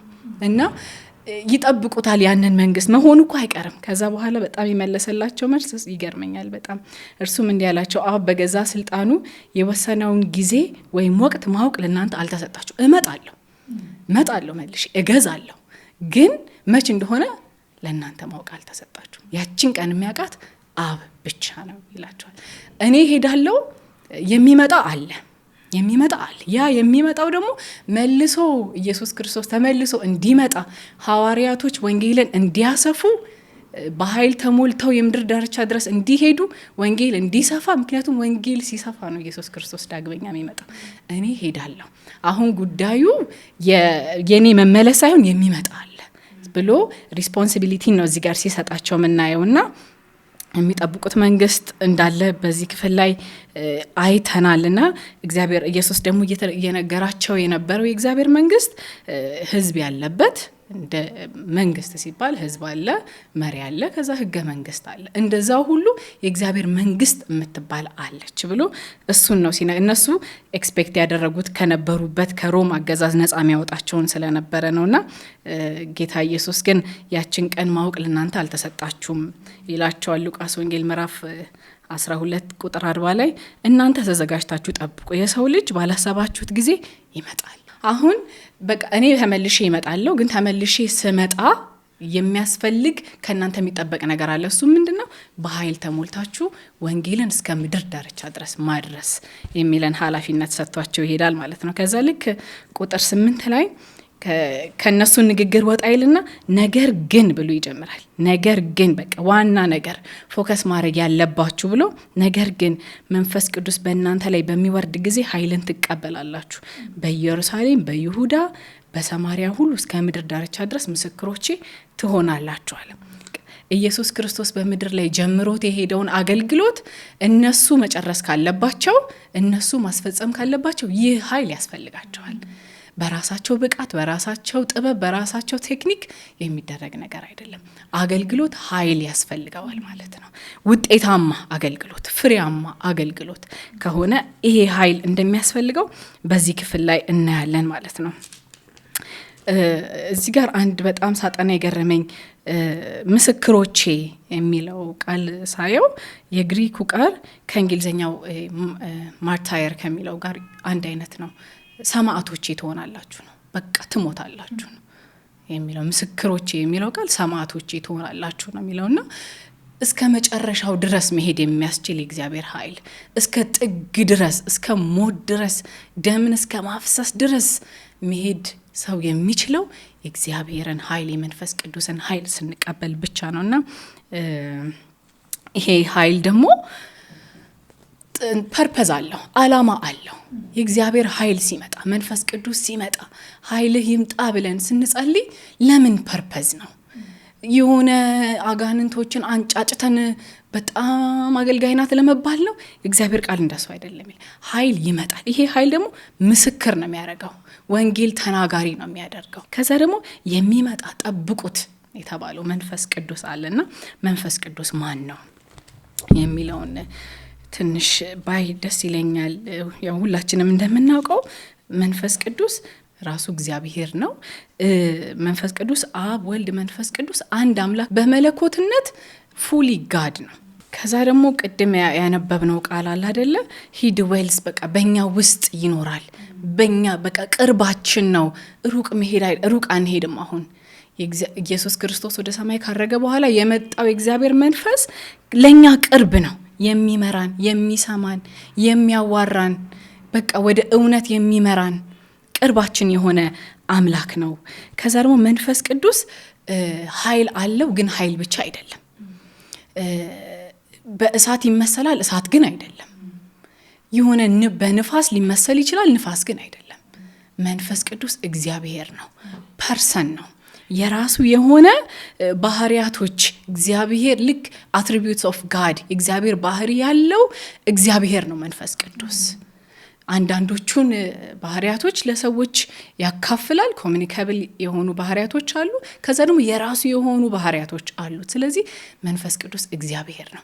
አሁን በዚህ ዘመን ለኛ የተሰጠን እኛን የሚመራን የሚያግዘን ኢየሱስ ክርስቶስ ከሐዋርያቶቹ ጋር በነበረ ጊዜ ለሐዋርያቶቹ የሚያስተምረውን ሁሉ ለኛ በዚህ ዘመን የሚገልጥልን መንፈስ ቅዱስ ነው። አሁን በዚህ ዘመን ያለን እግዚአብሔር መንፈስ ቅዱስ ነው። ይሄንን እግዚአብሔር ነው ጠብቆ የተባሉት ኃይልን የሚሰጥ የሚያስታጥቅ ነው። የተለያዩ ባህሪያቶች አሉት። ያዝናል፣ ከዛ ደግሞ ይደሰታል፣ ያስባል እና የሆነ ንፋስ እሳት ምናምን አድርገን ብቻ ልናስበው አይገባም። መንፈስ ቅዱስ እግዚአብሔር ነው። ከዛ ደግሞ ይህ መንፈስ ቅዱስ ኃይልን ይሰጠናል። የሚሰጠን ይሄ ኃይል የሚለው ቃል ዱናሚስ የሚል የግሪክ ወርድ ነው ያለውና ይሄ ዱናሚስ ቀጥታ ትርጉሙ በአማርኛ ድማሚት ነው እና ይሄ ኃይል ሲመጣ ነገሮችን በቃ እንዳልነበረ ነው የሚያደርገው። ልክ የሐዋርያቱን ህይወት እነዛ ፈሪ የነበሩትን እነዛ ተንቀጥቃጭ የነበሩትን ሰዎች ህይወት የቀየረው ይሄ ኃይል ነው። ዱናሚስ የሚለው ቃል በሐዋርያት ስራ መጽሐፍ ውስጥ 10 ጊዜ የተጠቀሰ ቃል ነው እና ይሄ ኃይል ለምን አስፈለገ የሚለውን ስናይ ሐዋርያቶቹ የሚላኩበት ዓለም አለ፣ የነሱ ያልሆነ ዓለም አለ። ያ ዓለም ደግሞ የራሱ የሆነ ኃይል አለው። ስለዚህ የሚበልጥን ኃይል ይዘው በስልጣን መግባት አለባቸው። ስለዚህ ኃይልን ትቀበላላችሁ፣ ያስጠነቅቃቸዋል። ኃይል ሳትቀበሉ እንዳትወጡ ይላቸዋል። ሰው በራሱ የእግዚአብሔርን ኃይል ከመንፈስ ቅዱስ ኃይል ሳይቀበል ይህንን ዓለም ፌስ ማድረግ አይችልም። የሚበልጥን ኃይል መቀበል አለብን ማለት ነው። ብዙ ጥያቄዎችን እንድጠይቅ አድርጎኛል ይህንን ሳጠና። በእውነት አሁን ላይ ያለን አገልጋዮች ወይንም ክርስቲያኖች ህይወታችን በጣም ከዓለማዊዎች ጋር የተመሳሰለው እንደዚህ ኃጢአትን እንቢ ማለት ያቃተን በቃ የሆነ ሰዓት በታማኝነት ጀምረን የነበረውን ሩጫ ደክሞን ያቆም ነው ወይም ሰልችቶን ያቆም ነው። ለምንድን ነው? ምናልባት ይሄ ኃይል አንሶን ይሁን? በእውነት ያስፈልገናል። በቃ አሁን ላይ ላለን ቅዱሳን፣ አሁን ላይ ያለች ቤተክርስቲያን የመንፈስ ቅዱስ ኃይል በጣም በጣም በጣም ያስፈልገናልና ይሄ ኃይል ይምጣ። በእውነት በቤተክርስቲያን ላይ እግዚአብሔር ኃይል ይምጣ። ዛሬ እኛ በነጻነት እንደዚህ ቁጭ ብለን እግዚአብሔርን ቃል እንድንከፋፈል አማኞች ሆነን እንድናመልክ እንድንወጣ እንድንገባ የተከፈለ መስዋዕትነት አለ። አባቶች ደማቸውን ሰውተው ነው ይሄንን እምነት እንዲሰፋ ያደረጉት። እኔ አይዳውት ከዚህ በኋላ እንዴት ነው የሚሆነው? የዚህን ያክል ዋጋ እንከፍላለን ወይ? እግዚአብሔር ኃይል በእውነት በእኛ ላይ በኃይል እየሰራ ነው ወይ የሚለው ነገር በጣም ያሳስበኛልና የመጨረሻ የኢየሱስ ክርስቶስ ትእዛዝ ማለት የሐዋርያቶቹ የመጀመሪያ ዋና ትኩረታቸው ነው። ሌላ የላቸው ወይም ደግሞ ሌላው ዋና አይደለም። ሌሎች ትምህርቶች ሊኖሩ ይችላሉ፣ ሌሎች ኤክስፔሪየንሶች ሊኖሩ ይችላሉ። ዋናው ግን ኢየሱስ ክርስቶስ በመጨረሻ የሰጣቸው ትእዛዝ ነው። እሱም ደግሞ በኢየሩሳሌም በይሁዳና በሰማርያ እስከ ምድር ዳርቻ ሁሉ ምስክሮች ትሆናላችሁ የሚለው የኢየሱስ ትእዛዝ የሐዋርያቶቹ ዋና ነገር እንደሆነ ማየት ችያለሁ ማለት ነውና በኢየሩሳሌም በይሁዳ በሰማርያ ከዛ እስከ ምድር ዳርቻ ድረስ የሚለውን ነገር ሳይ ይሁዳ እንግዲህ ኢየሩሳሌም ክፍል ሲከፋፈል እንዳየነው ከምዕራፍ 1 እስከ 7 ድረስ ያለውን ብናይ ወንጌል በኢየሩሳሌም ውስጥ ነው የምናየው። ከዛ በይሁዳና በሰማርያ ከ8 እስከ 12 ከምዕራፍ 8 እስከ ምዕራፍ 12 ከዛ ደግሞ ከ13 እስከ 28 በምድር ዳርቻ ሁሉ። ይሄ እንዴት ነው? የሆነ ውሃ ላይ የሆነ ጠጠር ስንወረውር እንደዚህ ክብ ክብ ክብ እየሰራ እንደሚሄደው ነው ከኢየሩሳሌም የጀመረው የወንጌል ንቅናቄ ዓለምን ሁሉ እንዳጥለቀለቀ። እኔ በዚህ ውስጥ በጣም ፕሪንሲፕልን አይቻለሁኝ።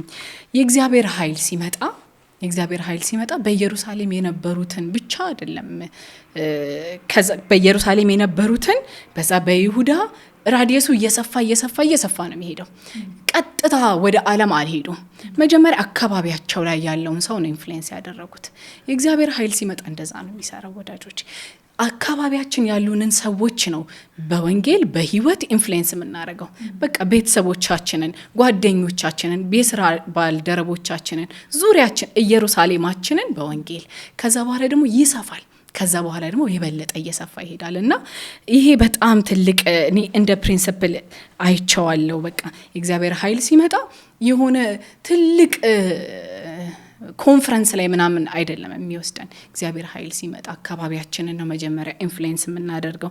እንደዛው ነው ጤናማ የሆነ እድገትን ነው የሚያሳየው በዚህ ክፍል ላይ። ከዛ ደግሞ መጨረሻው ምንድነው? እስከ ምድር ዳርቻ ድረስ ምስክሮቼ ትሆናላችሁ ይላል ኢየሱስና እንዴት ያስብላል አይደለ? እንዴት እነሱ አይሁዳውያን ናቸው። ይመቻል? እንዴት ይመቻል? አሁን መንገድስ የት አለ? በምንስ ቋንቋ ተነጋግረው ወንጌልን እስከ ምድር ዳርቻ ያሰፉታል የሚለውን ነገር ሳጠና ኢየሱስ ክርስቶስ ከመወለዱ በፊት የነበረውን ታሪክ እንድናይ ያደርገናል። እስራኤላውያን እንግዲህ ከባቢሎን ጀምሮ መጀመሪያ በባቢሎኒያን ተገዝታ ነበረ።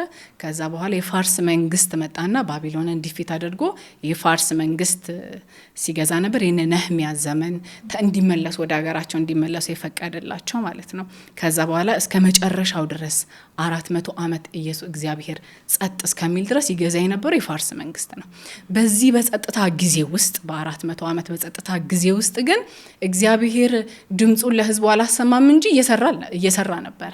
ምን እየሰራ ነበር ያለን እንደሆነ ታሪክ እንደሚናገረው ከፋርስ መንግስት ቀጥሎ የመጣው የግሪክ መንግስት አሌክሳንደር ዘ ግሬት የሚባለው ማለት ነው። እሱ ዋን ኔሽን ዋን ላንጉዌጅ የሚል መመሪያ ነበረውና በቃ ህዝብን ሁሉ ከምድር ጫፍ እስከ ምድር ጫፍ ድረስ የግሪክ ቋንቋን ማስተማር፣ የግሪክን ካልቸር ማስተማር እና ሄለኒስቲክ የሚባለው ማለት ነው።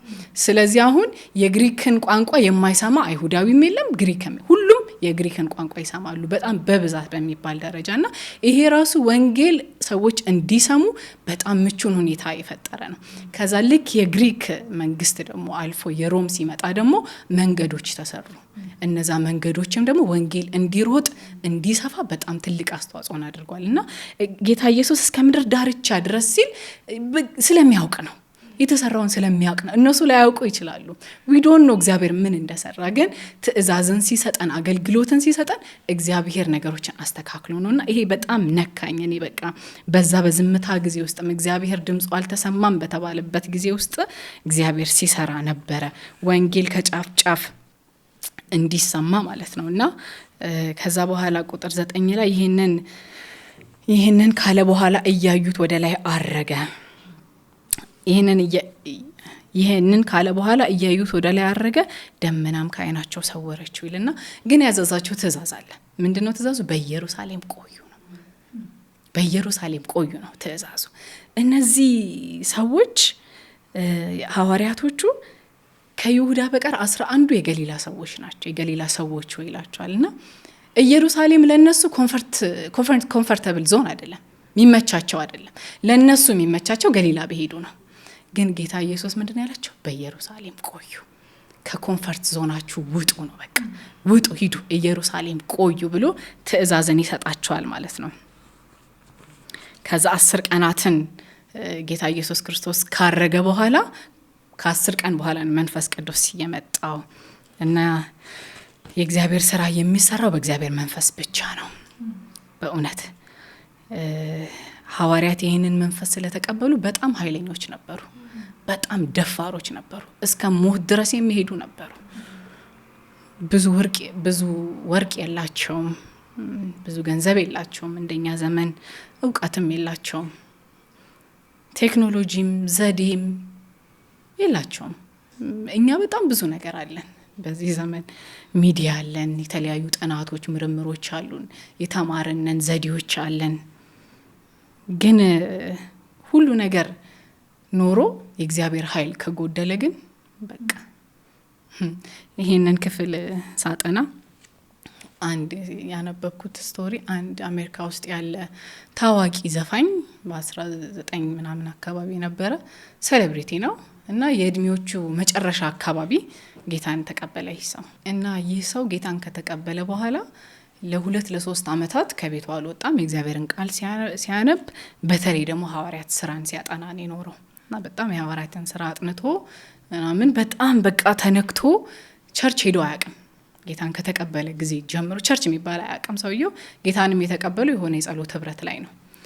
ሰው አጥንቶ ምናምን አንድ ቀን ቸርች ሊሄድ ብሎ ቸርች ሄደ። ሲሄድ ኖርማል ሰርቪስ ነው፣ አምልኮ ነበረ፣ እግዚአብሔር ቃል ነበረ። ተካፍሎስ ጨረሰ። ሰው ሲወጣ ሄደ፣ ፓስተሩ ጋር ሄደና የታለ ሐዋርያት ስራ ላይ የነበረው where are the staffs የታሉ እነዛ ነገሮች? የታለ ሽባ የተተረተረው? የታለ 3000 ሰው የዳነው? የታለ እያለ ጠየቀና እንዴት የተለያየ ነው ምናመልከው አምላክ የዛኔ የነበረውና አሁን የነበረው የተለያየ ነው እንዴት እንደዛ ሆነ ብሎ ጠየቀና ሰውየው አይ በቃ እሱኮ አልፏል፣ ሐዋርያቶቹ ሲሞቱ አብሮ ያለቀ ነገር ነው ብሎ መለሰለትና አሁን ሰውየው በጣም አገልጋይ ሆኗል። በጣም የመንፈስ ቅዱስ ላይ በጣም የሚሰራ በጣም እግዚአብሔር ድንቅ ተአምራትን የሚያደርግለት አገልጋይ ሆኗልና አልቀረም፣ በሐዋርያት ዘመን ብቻ አልቀረም።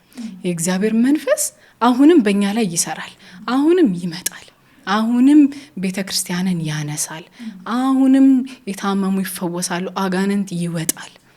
እግዚአብሔር ምድራችንን ቤተክርስቲያንን በእውነት በዚህ መንፈስ እንዲጎበኝ እኛ እንጣማለን በእውነት። ከዛ በኋላ ቁጥር 9 ላይ እያዩት አረገ የሚል ቃል አለና እኔ ምን ያህል ሰዓት ወይ ምን ያህል ደቂቃ ቆመው እንዳዩ አላውቅም፣ ግን ቆመዋል። መላእክቶች እስኪገለጡ ድረስ ቆመዋል። ምን ያህል ሰዓት ምን ያህል ቀን የሚለው አልተገለጸምና ለምን ትቆማላችሁ? አሁን ሄዷል፣ ኢየሱስ ሄዷል። እስኪመለስ ግን እናንተ ስራ አለባችሁ። የሱ መመለሱ ራሱ በእናንተ ስራ ላይ ዲፔንድ ያደረገ ነው አይነት ነገር ነው የሚላቸው። ኢየሱስ ክርስቶስ ተመልሶ እንዲመጣ ከጫፍ እስከ ጫፍ ምድር ሁሉ ወንጌል መስማት አለበት። ስለዚህ ለምንድን ነው የቆማችሁት? ወንጌልን ስበኩ እንጂ ወንጌልን ተናገሩ እንጂ ብለው መላእክቶች እንደዛ እንዳዘዟቸው እናያለንና እንደዚሁ ሲሄድ እንዳያችሁት እንዲሁ ደግሞ ይመጣል ይላል። በእውነት በጣም ነው የሚነካኝ ይሄ ክፍል። በቃ ሲሄድ እንዳዩት ይመጣል፣ ጌታ ይመጣል።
ቁጥር 11 እንደዚህ ይላል፣ እንዲህም አሏቸው እናንተ የገሊላ ሰዎች ሆይ ወደ ሰማይ እየተመለከታችሁ እዚህ የቆማችሁት ለምንድን ነው?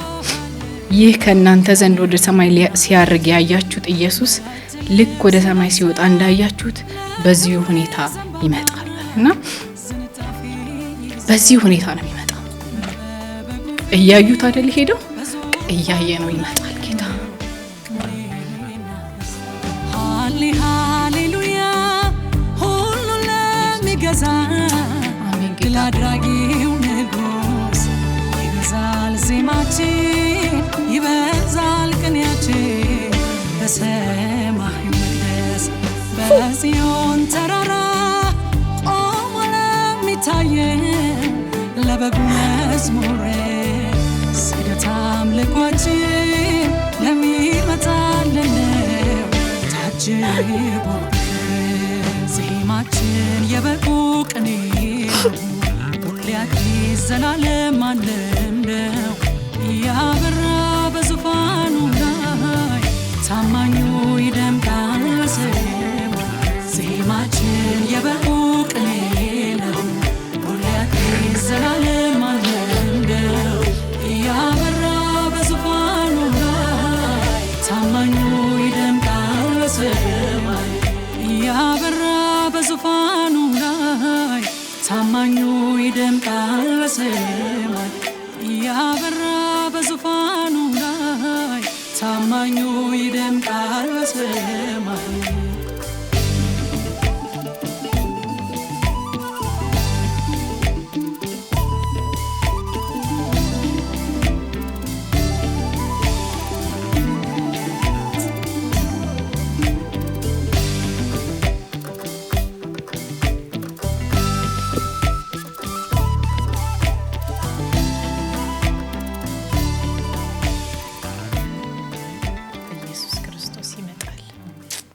ኢየሱስ ይመጣል። በእውነት እያዩት እንደሄደ ከዛ አይኖች ደግሞ እያዩት ይመጣል። ፊዚካሊ ነው ሄደው ፊዚካሊ ይመጣል። በደብረ ዘይት ተራራ ላይ ነው ሄደው በዛችው ተራራ ይመጣል። ግን እኔ በጣም የነካኝ ከዚህ ውስጥ ስለምን ትቆማላችሁ? ለምን ትቆማላችሁ? ሲሄድ ያያችሁት እንዲሁ ይመጣል። ለምን ትቆማላችሁ? በቃ እኔ ጌታ ለምን ቆምሽ? ለምን ቆምሽ? እመጣለሁ እኮ። ለምንድን ነው የቆማችሁት? ወንጌል ሳይሰራ ሰዎች ሳይድኑ ሌት አሎን ዓለም ቤተሰቦቻችን ሳይድኑ እንዴት ይሆናል? ለምንድን ነው የቆምነው? ለምንድን ነው ከስራችሁ ቸል ያላችሁት? መንፈስ ቅዱስ መጥቷል። ኃይሉ መጥቷል። እኔ ጌታ እንደዛ ነው የተናገረኝ ይሄንን ክፍል ሳጠና። ስለምን ቆምሽ? ለምን ቆምሽ? እመጣለሁ እኮ። ኢየሱስ ይመጣል። በሄደው ጌታና በሚመጣው ጌታ መካከል የደቀ መዛሙርት በኃይል ተሞልቶ ወንጌልን ማገልገል አማራጭ ያለው ጉዳይ አይደለም፣ ግዴታ ነው።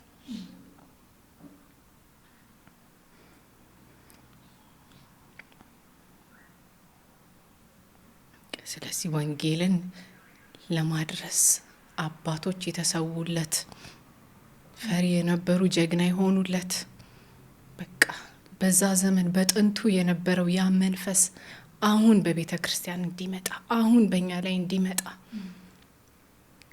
ሐዋርያት ስራን ያለውን ኃይል ስናወጣው ማለት አንድ አገልጋይ በዚህ ዘመን ያለችን ቤተ ክርስቲያን ይመስላል። እግዚአብሔር ያንን ኃይል ይመልስልን። ለቤተ ክርስቲያን የመንፈስ ቅዱስ ኃይል ይመለስልን። በቃ ምህረት ያደርግልንና ጌታ ሆይ በቃ ከበደልነው ነገር እግዚአብሔር ሆይ ምህረት አድርገህልን መንፈስህ በእኛ ላይ ይምጣ። ለሌላ ነገር ሳይሆን ሰዎች እንዲድኑ፣ በእውነት ሰዎች እንዲድኑ የእግዚአብሔር ኃይል የሚገለጠው እግዚአብሔር ኃይል ለማዳን ነው እንደሚል እግዚአብሔር ቃል። እግዚአብሔር ኃይል የሚገለጠው ለማዳን ብቻ ነው፣ ለሌላ ነገር አይደለም። ስለዚህ ደግሞ ጌታ ኢየሱስ ክርስቶስ አይለወጥም፣ ያው ነው። በዛ ዘመን የነበረው መንፈስ ዛሬም ለኛ ይመልስልናል። ስንጠማ በንስሐ በፊቱ ስንቀርብ እግዚአብሔር መንፈሱን ይመልስልናል። ተባረኩኒ። ከቁጥር 6 እስከ 11 ያየሁት ይሄንን ነው። ጌታ ይባርክሽ። ጌታ ዘመንሽን ይባርከው። ኢየሱስ ይመጣል። በእውነት ኢየሱስ ይመጣል። ምንድነው እያልኩኝ እያሰብኩኝ ነበረ። ሄርሚዬም ስታካፍለን አንቺም ስታካፊን ምንድነው አሁን ባለችው ቤተክርስቲያንና በሐዋርያት ስራ ላይ ባለችው በመጀመሪያዊቱ ቤተክርስቲያን መካከል ያለው ዲፍረንስ ምንድነው እያልኩኝ ነበርና ሄርሚ ስታካፍለን ኢየሱስ ክርስቶስ ለማድረግና ለማስተማር የጀመረውን እያለችን ነበርና አዲስ ነገር ለመፍጠር የመሞከር አባዜ፣ በቃ የሆነ አዲስ ነገር መፍጠርና የማስባል ዋው የመባል አባዜ ከዋናው ነገር ፈቀቅ እንድንል አድርጎናል። ከምስክርነት ፈቀቅ እንድንል አድርጎናል። ከእግዚአብሔር መንግስት ስራ ፈቀቅ እንድንል አድርጎናል። መንፈስ ቅዱስን ከመጠማትና በመንፈስ ቅዱስ ላይ ከመታመንና ከመደገፍ ፈቀቅ አድርጎናል። ዋናውን ነገር ችላ ብለናል። ኢየሱስ እንደሚመጣ ከማሰብ ፈቀቅ ብለናል እና ይሄ አዲስ ነገር ለማድረግ የመፈለግ አባዜ የመሰልቸት ሰው በተፈጥሮ በባህሪው ስልቹ ነውና የክርስትናም ትምህርት ሰለቸን መሰለኝ። አዲስ ነገር ፈለግን። አዲስ ነገር በቃ ኒው ዳይሜንሽን እያለን አዲስ ነገር እያለን ዋናዎቹን ነገሮች እነዚህን የትንሣኤ ምስክሮች የመሆናችንን ጉዳይ የእግዚአብሔር መንግስት ጉዳይ ኢየሱስን ግድ ብሎት ሄርሜ ስትለን ነበረ። ሰው መቼም በመጨረሻው ሰዓት የሚናገረው ዋና የሚለውን ነገር ነው። በማዕድ ዙሪያ የሚናገረው የሆዴ የሚለውን ነገር ነው እና ኢየሱስ እንደዛ ዋና ብሎ የተናገረውን ነገር እሱን ሁሉ ችላ እንድንል ሆነናል። እና እግዚአብሔር ወደ ዋናው ነገር ይመልሰን፣ መንፈሱን ወደ መጠማት ይመልሰን፣ መንግስቱን ወደ ማሰብ ይመልሰን፣ ወደ ምስክርነት ይመልሰን፣ ኢየሱስ ይመጣል ወደሚለው ይመልሰን። እና ይህንን በጣም እያሰብኩኝ ነበረ። ከኔ ጋር ከቁጥር 12 እስከ 26 ድረስ ያለውን የምንመለከተው እሱን በማንበብ ልጀምር። እንደዚህ ይላል።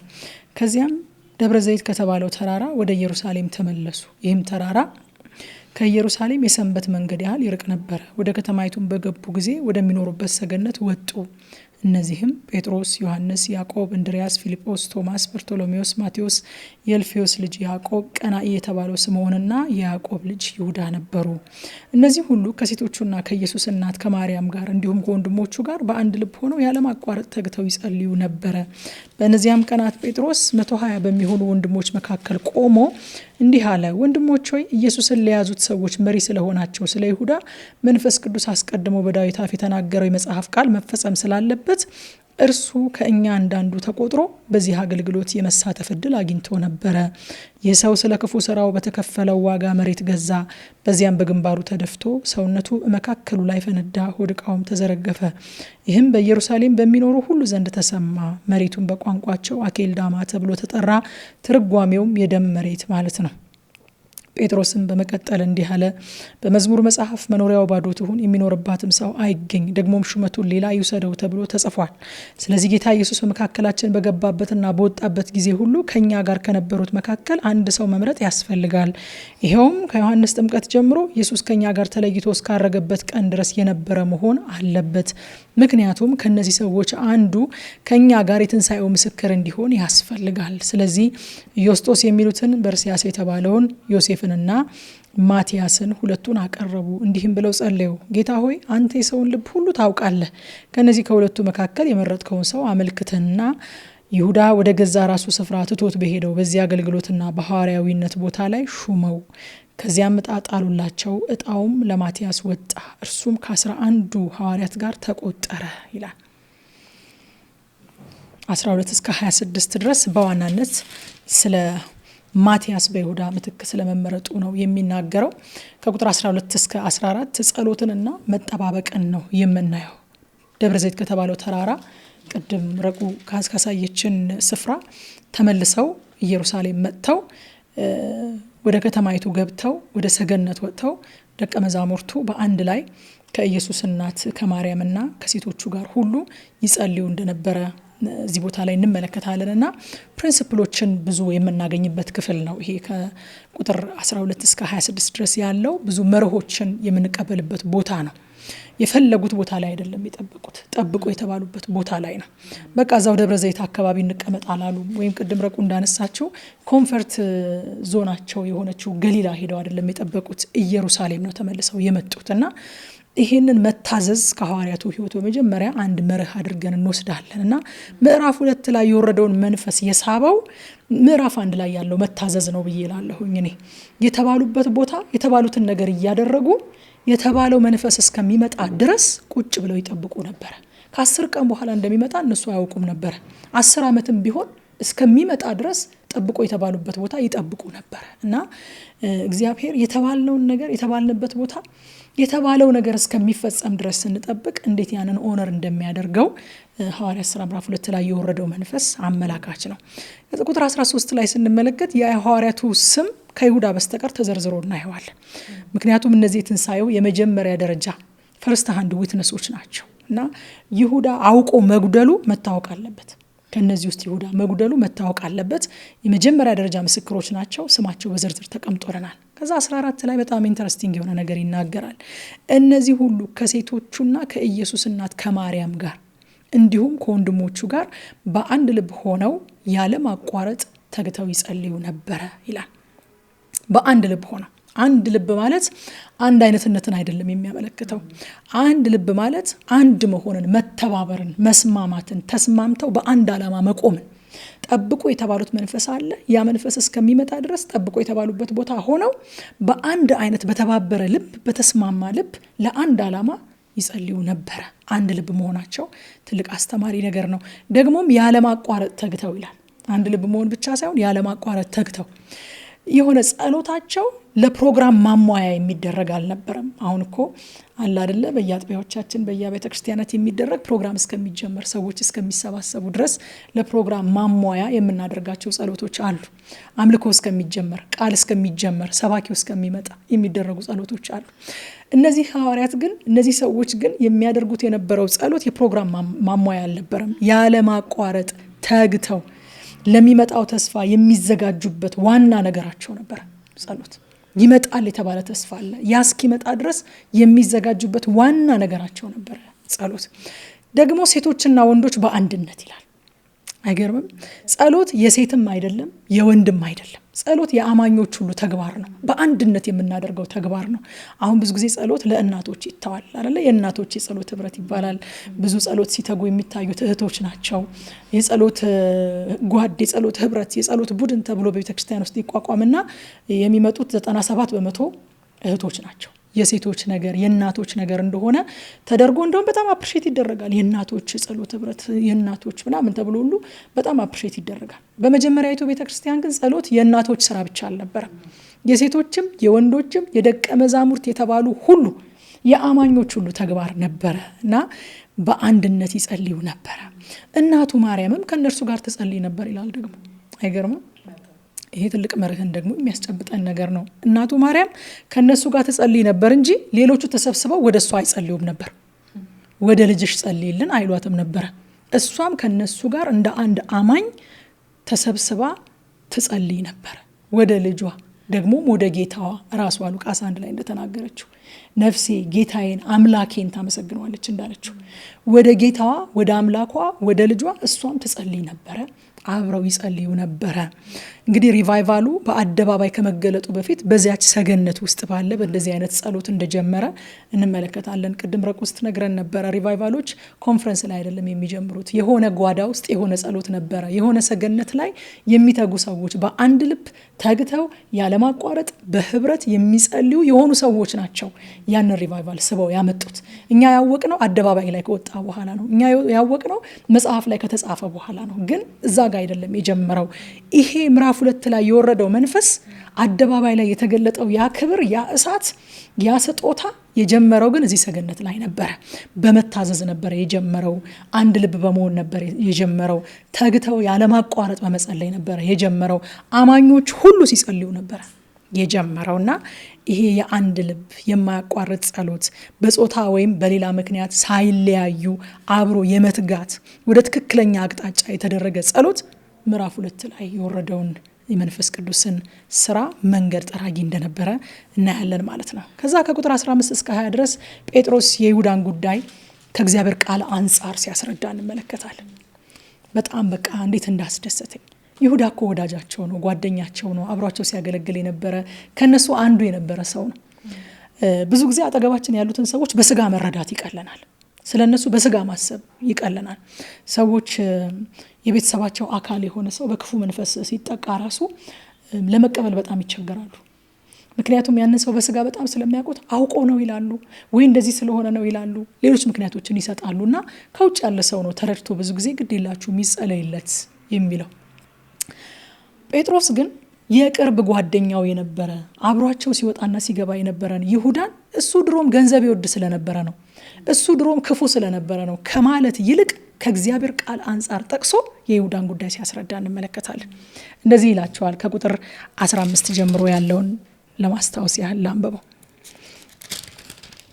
በእነዚያም ቀናት ጴጥሮስ 120 በሚሆኑ ወንድሞች መካከል ቆሞ እንዲህ አለ፣ ወንድሞች ሆይ ኢየሱስን ለያዙት ሰዎች መሪ ስለሆናቸው ስለ ይሁዳ መንፈስ ቅዱስ አስቀድሞ በዳዊት አፍ የተናገረው የመጽሐፉ ቃል መፈጸም ስላለበት እርሱ ከኛ እንዳንዱ ተቆጥሮ በዚህ አገልግሎት የመሳተፍ እድል አግኝቶ ነበረ። ይህ ሰው ስለ ክፉ ስራው በተከፈለው ዋጋ መሬት ገዛ። በዚያም በግንባሩ ተደፍቶ ሰውነቱ መካከሉ ላይ ፈነዳ፣ ሆድ ዕቃውም ተዘረገፈ። ይህም በኢየሩሳሌም በሚኖሩት ሁሉ ዘንድ ተሰማ። መሬቱን በቋንቋቸው አኬልዳማ ተብሎ ተጠራ። ትርጓሜውም የደም መሬት ማለት ነው። ጴጥሮስም በመቀጠል እንዲህ አለ። ሌላ ቃል እንደገና ጠቀሰ። በመዝሙር መጽሐፍ መኖሪያው ባዶ ትሁን፣ የሚኖርባትም ሰው አይገኝ፣ ደግሞም ሹመቱን ሌላ ሰው ይውሰደው ተብሎ ተጽፏል አለ። ሰዎችንም ሆነ ሁኔታዎችን በስጋ ከመረዳት ይልቅ መንፈስ ቅዱስ ስለዚህ ሰው ምን ብሏል፣ የእግዚአብሔር ቃል ስለዚህ ሁኔታ ምን ብሏል ከሚለው አንጻር መረዳትን ጴጥሮስ እዚህ ቦታ ላይ ካደረገው ንግግር ደግሞ እንማራለን። 120 በሚሆኑ ወንድሞች መካከል ቆሞ ከእግዚአብሔር ቃል ይሄንን ጠቅሶ አስረዳ። እነዚህ ሰዎች ሲጀምሩ እንግዲህ 120 በጣም ጥቂት ቁጥር ነው። በጣም ትንሽ የምትባል አጥቢያ ናት አይደል? በእኛ ዘመን 120 ማለት በጣም ጥቂት ነበሩ፣ ግን ዓለምን የሚያጥለቀልቅ ዘር ነበሩ። ሲጀምሩ ለመንፈስ ቅዱስ እውቅና ሰጥተው፣ ሲጀምሩ መንፈስ ቅዱስን ጠብቀው፣ ሲጀምሩ የእግዚአብሔርን ቃል ስልጣን አክብረው ነው የጀመሩት። ኢየሱስን ለያዙ ሰዎች መሪ ስለሆናቸው ስለ ይሁዳ መንፈስ ቅዱስ አስቀድሞ በዳዊት አፍ የተናገረው የመጽሐፉ ቃል መፈጸም ስላለበት ብሎ ነው የጀመረው። አሁን እኛ ይሁዳን ስለምንጠላው ይሁዳ ክፉ ሰው እንደሆነ ስላመንን ሳይሆን መንፈስ ቅዱስ የተናገረው በዳዊት አፍ የተናገረው ነገር መፈጸም ስላለበት የመጽሐፉ ቃል መፈጸም ስላለበት ብሎ ነው የሚጀምረው። ጴጥሮስ እንግዲህ ይሁዳን የሚያየው ከተጻፈው ትንቢት ቃል አንጻር ነው ማለት ነው። የይሁዳ መክዳት እግዚአብሔርን አላስደነገጠውም፣ ሰርፕራይዝ አላደረገውም በነገራችን ላይ። ምክንያቱም የሰው መልካምነትም ሆነ የሰው ክፋት የእግዚአብሔርን ሉዓላዊ እቅድ ያግዛል እንጂ እግዚአብሔርን አስቆሞት አያውቅም በዘመናት መካከል። እና እግዚአብሔር በይሁዳ መክዳት ሰርፕራይዝ አልሆነም። ከ1000 ዓመት በፊት ነው ዳዊት ይሁዳ ይሄንን እንደሚያደርግ አስቀድሞ የተናገረው። ዳዊት የኖረበትን ዘመን ስናጠና 1000 ዓመት አስቀድሞ ነው ጌታ ኢየሱስ ክርስቶስ ከመወለዱ በፊት የኖረው። ከ1000 ዓመት በፊት በዳዊት አፍ መንፈስ ቅዱስ የተናገረው ነገር አለ ይላል ጴጥሮስ። እርሱ ከኛ አንዳንዱ ተቆጥሮ አለ 17 ላይ በዚህ አገልግሎት የመሳተፍ እድል አግኝቶ ነበር። አይገርምም? መቆጠር መሳተፍ ብቻውን ለካ ዋስትና አይሆንም። ተቆጥሮ ነበረ፣ ተሳትፎ ነበረ፣ የቅርብ ሰው ነበረ፣ ይዘምር ነበረ፣ ያስተምር ነበረ፣ ይሰብክ ነበረ፣ ቤተክርስቲያን ተክሎ ነበረ ከመባል እግዚአብሔር ይጠብቃል። በእውነት ይሄ ብቻውን ዋስትና ስለማይሆን ማለት ነው። ይሁዳ እንግዲህ ከ12ቱ እንደ አንዱ ተቆጥሮ ነበረ። ዋት ፕሪቪሌጅ! የማይደገም እድል እኮ ነው በነገራችን ላይ። ከዚያ በኋላ በቤተ ክርስቲያን ውስጥ የተለያዩ አገልጋዮች፣ የተለያዩ ሐዋርያት፣ የተለያዩ ደቀ መዛሙርት እኛን ጨምሮ መጥተናል፣ ተነስተናል እኮ አይደለ? ግን የበጉ ሐዋርያት የተለዩ ናቸው። ከበጉ ሐዋርያት እንደ አንዱ ተቆጥሮ ነበረ። ራእይ ላይ ሄደን ስናጠና ይህንን ክፍል በጣም ነው የሚደንቀው። በበጉ ሐዋርያት ስም የተሰየሙ በሮች በመንግስተ ሰማያት አሉ። በአዲሲቱ ኢየሩሳሌም በስማቸው የተሰየሙ በሮች አሉ። ከነሱ እንደ አንዱ ተቆጥሮ ነበረ። ይሄ ሰው ተቆጥሮ ነበረ መባል እንዴት የሚያሳዝን ነገር ነው። እግዚአብሔር ከዚህ ይጠብቀ። ከዛ ከ18 እስከ 19 የይሁዳን እድል ፈንታ ይናገራል። ይሄ ሰው ስለ ክፉ ስራ በተከፈለው ዋጋ ተከፍሎት ነበር እኮ። መሬት ገዛበት፣ እኖርበታለሁ ብሎ እደሰትበታለሁ ብሎ ትሬዠር ይሆነኛል ብሎ መሬት ገዛበት። በዚያም በግንባሩ ተደፍቶ ሰውነቱ መካከሉ ላይ ፈነዳ፣ ሆድ ዕቃውም ተዘረገፈ ይላል። ኃጢአት መጀመሪያ ፕሮሚስ የሚያደርግልንና ከዛ በኋላ የሚሰጠን ነገር በጣም የተለያየ ነው። ተቃራኒ ነገር ነው የሚሰጠን። መጀመሪያ ሲያስበው ኢየሱስን ብሸጥ 30 ብር ያወጣልኛል። 30 ዲናር በዛን ጊዜ ትልቅ ገንዘብ ነው። እንግዲህ መሬት ገዝቶበታል ይለናል። ዛሬ መሬት ለመግዛት የምናወጣውን ገንዘብ እኮ እናውቀዋለን። መሬት የሚገዛ ትልቅ ብር ነው። ብሸጠው በሚያወጣልኝ ብር መሬት እገዛለሁ፣ ሴፍ ሆናለሁ፣ ደስተኛ ሆኜ ቤተሰቤ ምንም ሳይቸገር መኖር እችላለሁ ብሎ አቅዶ ነው። ኃጢአት ሁልጊዜ ፕሮሚስ የሚያደርግልን ነገር መጀመሪያ በቃ ሴፍ እንደምንሆን፣ ደስተኛ እንደምንሆን፣ እንደምንደላደል፣ እንደምንመቻች ፕሮሚስ ያደርግልናል። የሚሆነው ነገር ግን ተስፋ ከሰጠን ነገር ተቃራኒ ነው። ገንዘብ እሰጥሃለሁ ብሎ ከዛ በኋላ ግን ሞት ነው የሰጠው። ሞት፣ ለዛውም አሰቃቂ ሞት ነው የሰጠው። ከዛ ቁጥር 20 ላይ ጴጥሮስን በመቀጠል እንዲህ አለ ይላል። በመዝሙር መጽሐፍ መኖሪያው ባዶ ትሁን፣ የሚኖርባትም ሰው አይገኝ፣ ደግሞም ሹመቱን ሌላ ይውሰደው ተብሎ ተጽፏል አለ። መዝሙር 109:8 ላይ ያለውን ቃል የጠቀሰው እንደዚህ ይላል። መዝሙር 109:8 እድሜው ይጠር፣ ሹመቱን ሌላ ይውሰደው ይላል። ያንን ቃል ነው። ክፍሉን በአጠቃላይ ሄደን ብናነበው ስለ ይሁዳ በጣም በጥልቀት የሚናገር ክፍል ነው። መዝሙር 109 ሹመቱን ሌላ ይውሰደው የተባለውን በመዝሙር መጽሐፍ የተጻፈውን ነው እዚህ ቦታ ላይ አምጥቶ የጠቀሰው። ይሄ እንግዲህ ሌላ ደግሞ የሚያሳየን ሐዋርያት ብሉይ ኪዳንን ያነቡ ነበር። በመሰረቱም የተጻፈ የተጠረዘ ካኖናይዝ ተደርጎ የተቀመጠ አዲስ ኪዳንም በሰዓቱ አልነበረም። ገና አዲስ ኪዳን እየተጻፈ ነው ያለው። ብሉይ ኪዳንን ያነቡ ነበረ። እስኪ ጠቅሱት ድረስ ደግሞ ሜሞራይዝ ያደርጉ ነበር። አይገርምም? በቃላቸው ይዙት ነበረ። ተነስቶ ቆሞ በመዝሙር መጽሐፍ እንደተጻፈው ብሎ ሪኮል አድርጎ ሜሞራይዝ ካደረገው ከእግዚአብሔር ቃል ክፍል ሹመቱ ሌላ ይውሰደው ተብሏል። ስለዚህ ሌላ ሰው መሾም አለብናል። አሁን እሱ ማቲያስን ስለወደደው ለማቲያስ ፌቨር ማድረግ ፈልጎ አይደለም። መንፈስ ቅዱስ በዳዊት አፍ ሹመቱን ሌላ ይውሰደው ብሏል። ስለዚህ ሹመት ባዶውን መቀመጥ የለበትም፣ ለሌላ ሰው መሰጠት አለበት ብሎ እንደ እግዚአብሔር ቃል ነበረ ያደረገው። ያነቡ ነበረ፣ ሜሞራይዝ ያደርጉ ነበረ፣ ኮት ያደርጉ ነበረ። ደግሞም ከክርስቶስ አንጻር ይተረጉሙት ነበረ።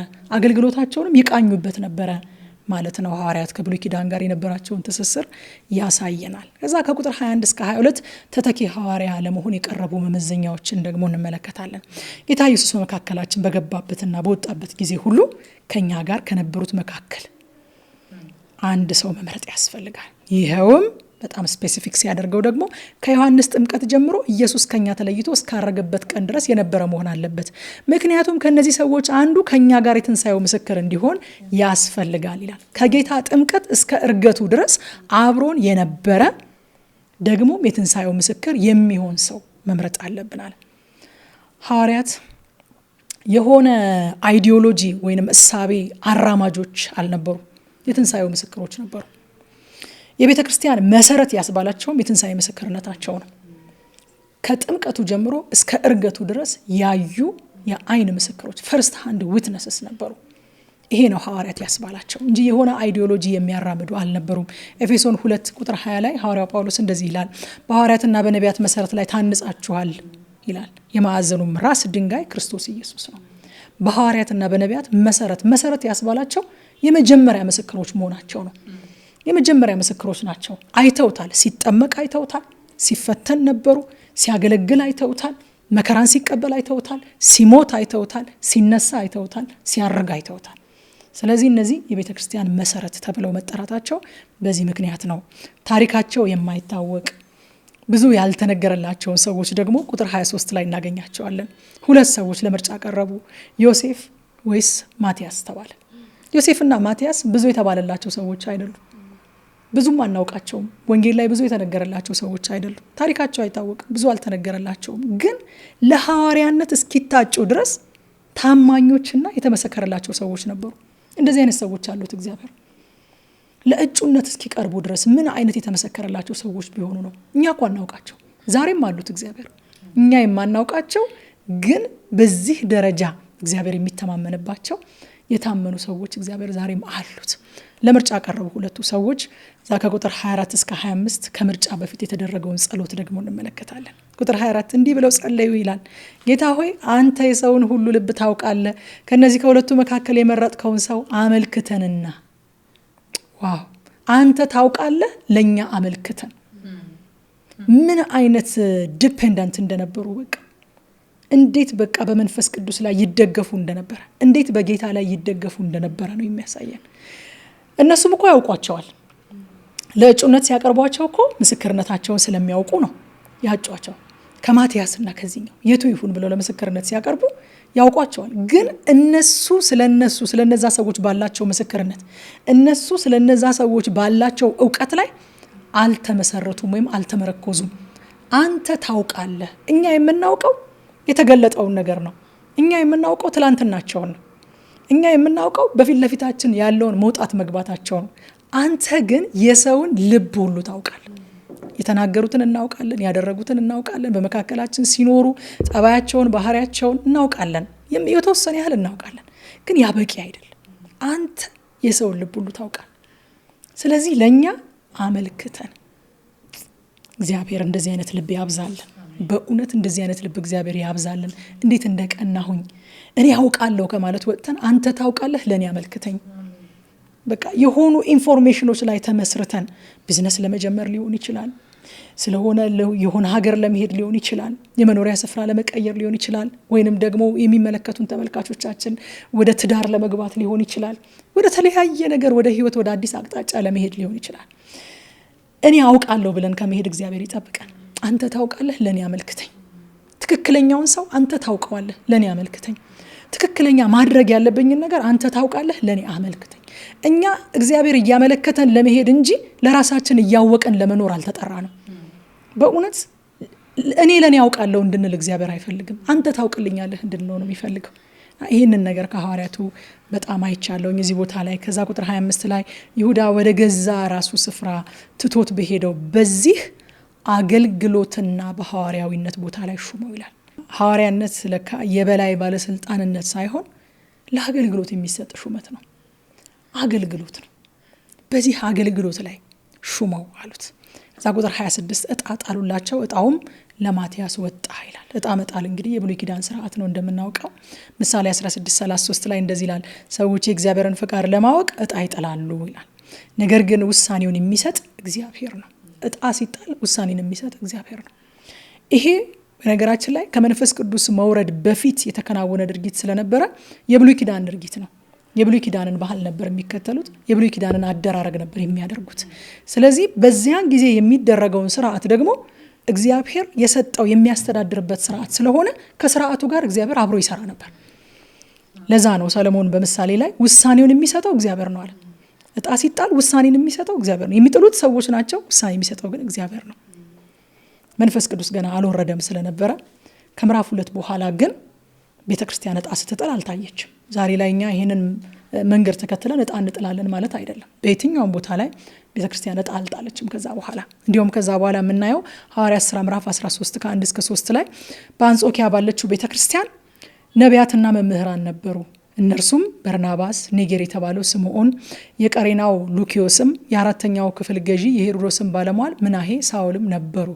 እነዚህም ጌታን ሲያመልኩና ሲጦሙ ዕጣ አልተጣለም። አሁን መንፈስ ቅዱስ በርናባስና ሳውልን ለጠራኋቸው ስራ ለዩልኝ አለ። አሁን መንፈስ ቅዱስ መጥቷል። ዕጣ መጣል ቆሟል።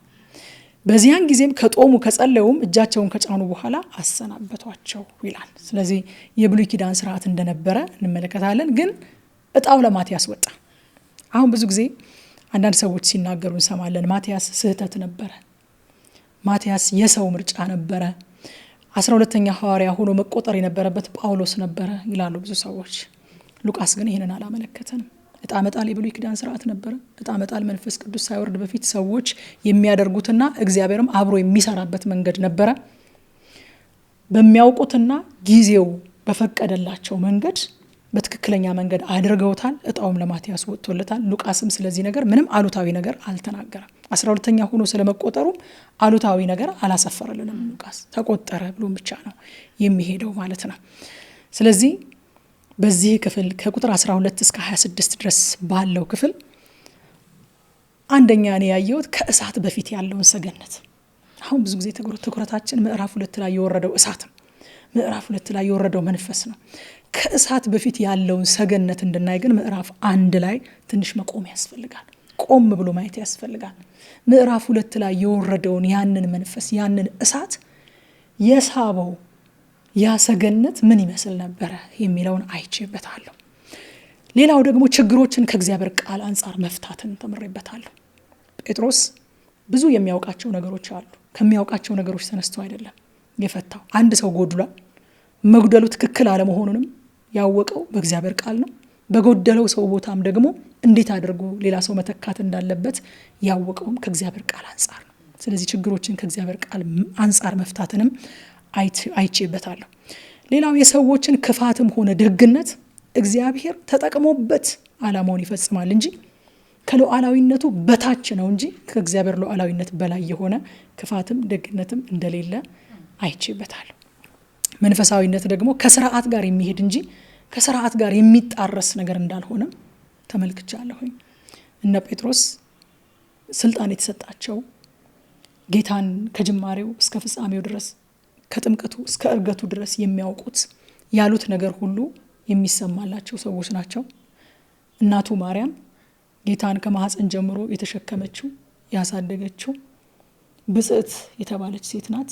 ግን ሁሉም የተባሉትን ነገር የተባሉበት ቦታ ሄደው በአንድ ልብ ሆነው ተግተው ያለማቋረጥ የተባለው ተስፋ እስከሚመጣ ድረስ ያደርጉ ነበር። ማንም ከስርዓት በላይ አልነበረም። በጣም በእውነት በጣም ልንደነቅባት ይገባል እኮ ብጽዕት ናት። በእውነት ልንደነቅባት ይገባል። እናቱ ነኝ ብላ እነሱ ሲጸልዩ ገለል አላለችም። እነሱ ሲጸልዩ የሆነ የተለየ ስፍራ ስጡኝ አላለችም። ከነሱ ጋር አብራ ትጸልይ ነበር። መንፈሳዊነት የበላይነት አይደለም። መንፈሳዊነት ከስርዓት የምንወጣበት ፍቃድ አይደለም። ስርዓትን እንደሚያከብር ከስርዓት ጋር የሚሄድ እንጂ የሚጣረስ ነገር አይደለም መንፈሳዊነት። ሌላው ያየሁት ደግሞ በዚህ ክፍል ክርስትና የትንሣኤ ምስክርነት ነው። ያለ ትንሣኤ ሄርምዬ ቅድም በደንብ አስረድታናለች። ያለ ትንሣኤ ክርስትናም ቤተ ክርስቲያንም የሉ። ስለዚህ የትንሣኤ ምስክር የሚሆን ሰው ነው እንምረጥ ያሉት። ስለዚህ የመጀመሪያዊቱ ቤተ ክርስቲያን እንደው ምን ትመስላለች ካልን መንፈስ ቅዱስ ከመውረዱ በፊት የነበረችውን ምን ትመስላለች? እዛ ሰገነት ላይ የነበረችው ቤተ ክርስቲያን ካልን ትጸልያለች። የመጀመሪያው ነገር ትጸልያለች። የመጀመሪያዊቱ ቤተ ክርስቲያን በአንድ ልብ ትጸልያለች። ተግታ ያለ ማቋረጥ ትጸልያለች። እግዚአብሔር ያለው ነገር እስከሚሆን ድረስ ትጸልያለች። ሁለተኛ ምን ትመስላለች? ለእግዚአብሔር ቃል ስልጣን ትገዛለች። ለብሉይ ኪዳን መጽሐፍት ትገዛለች። ለእግዚአብሔር ስልጣን የምትገዛ ነበረች። ሶስተኛ የትንሣኤ ምስክር ነች። የመጀመሪያዊቱ ቤተክርስቲያን የትንሣኤ ምስክር ነች እንጂ የሆነ አይዲዮሎጂ አራማጅ ተቋም አልነበረችም። የትንሣኤ ምስክር ነች። ትንሣኤውን በኃይል ይዛ ወጥታ መስክራለች። እነዚህን ነገሮች እኔ ከምዕራፍ 1 ከቁጥር 12 እስከ 26 ድረስ ካለው ክፍል እነዚህን ነገሮች ማየት ይችላል። የተወዳችሁ ተመልካቾቻችን እንግዲህ ሐዋርያት ሥራ ምዕራፍ 1ን ዛሬ በዚህ መልኩ ነበረ የተመለከትነው እኛ። እናንተ ደግሞ ዛሬ ያነሳናቸውን ክፍሎች ተንተርሳችሁ ከዚህ የበለጠ የጠለቀ ጥናትን ማድረግ ትችላላችሁ። በሚቀጥለው ሳምንት ምዕራፍ 2ን ይዘን እንመጣለን። ቆይታችሁን ከኛ ጋር ስላደረጋችሁ እጅግ አድርገን እናመሰግናለን። በተዘጋጀ ልብ በተዘጋጀ መንፈስ ሆናችሁ እንድትቆዩን በሚቀጥለው ሳምንት አደራ ማለት እፈልጋለሁኝ። ጌታ ይባርካችሁ።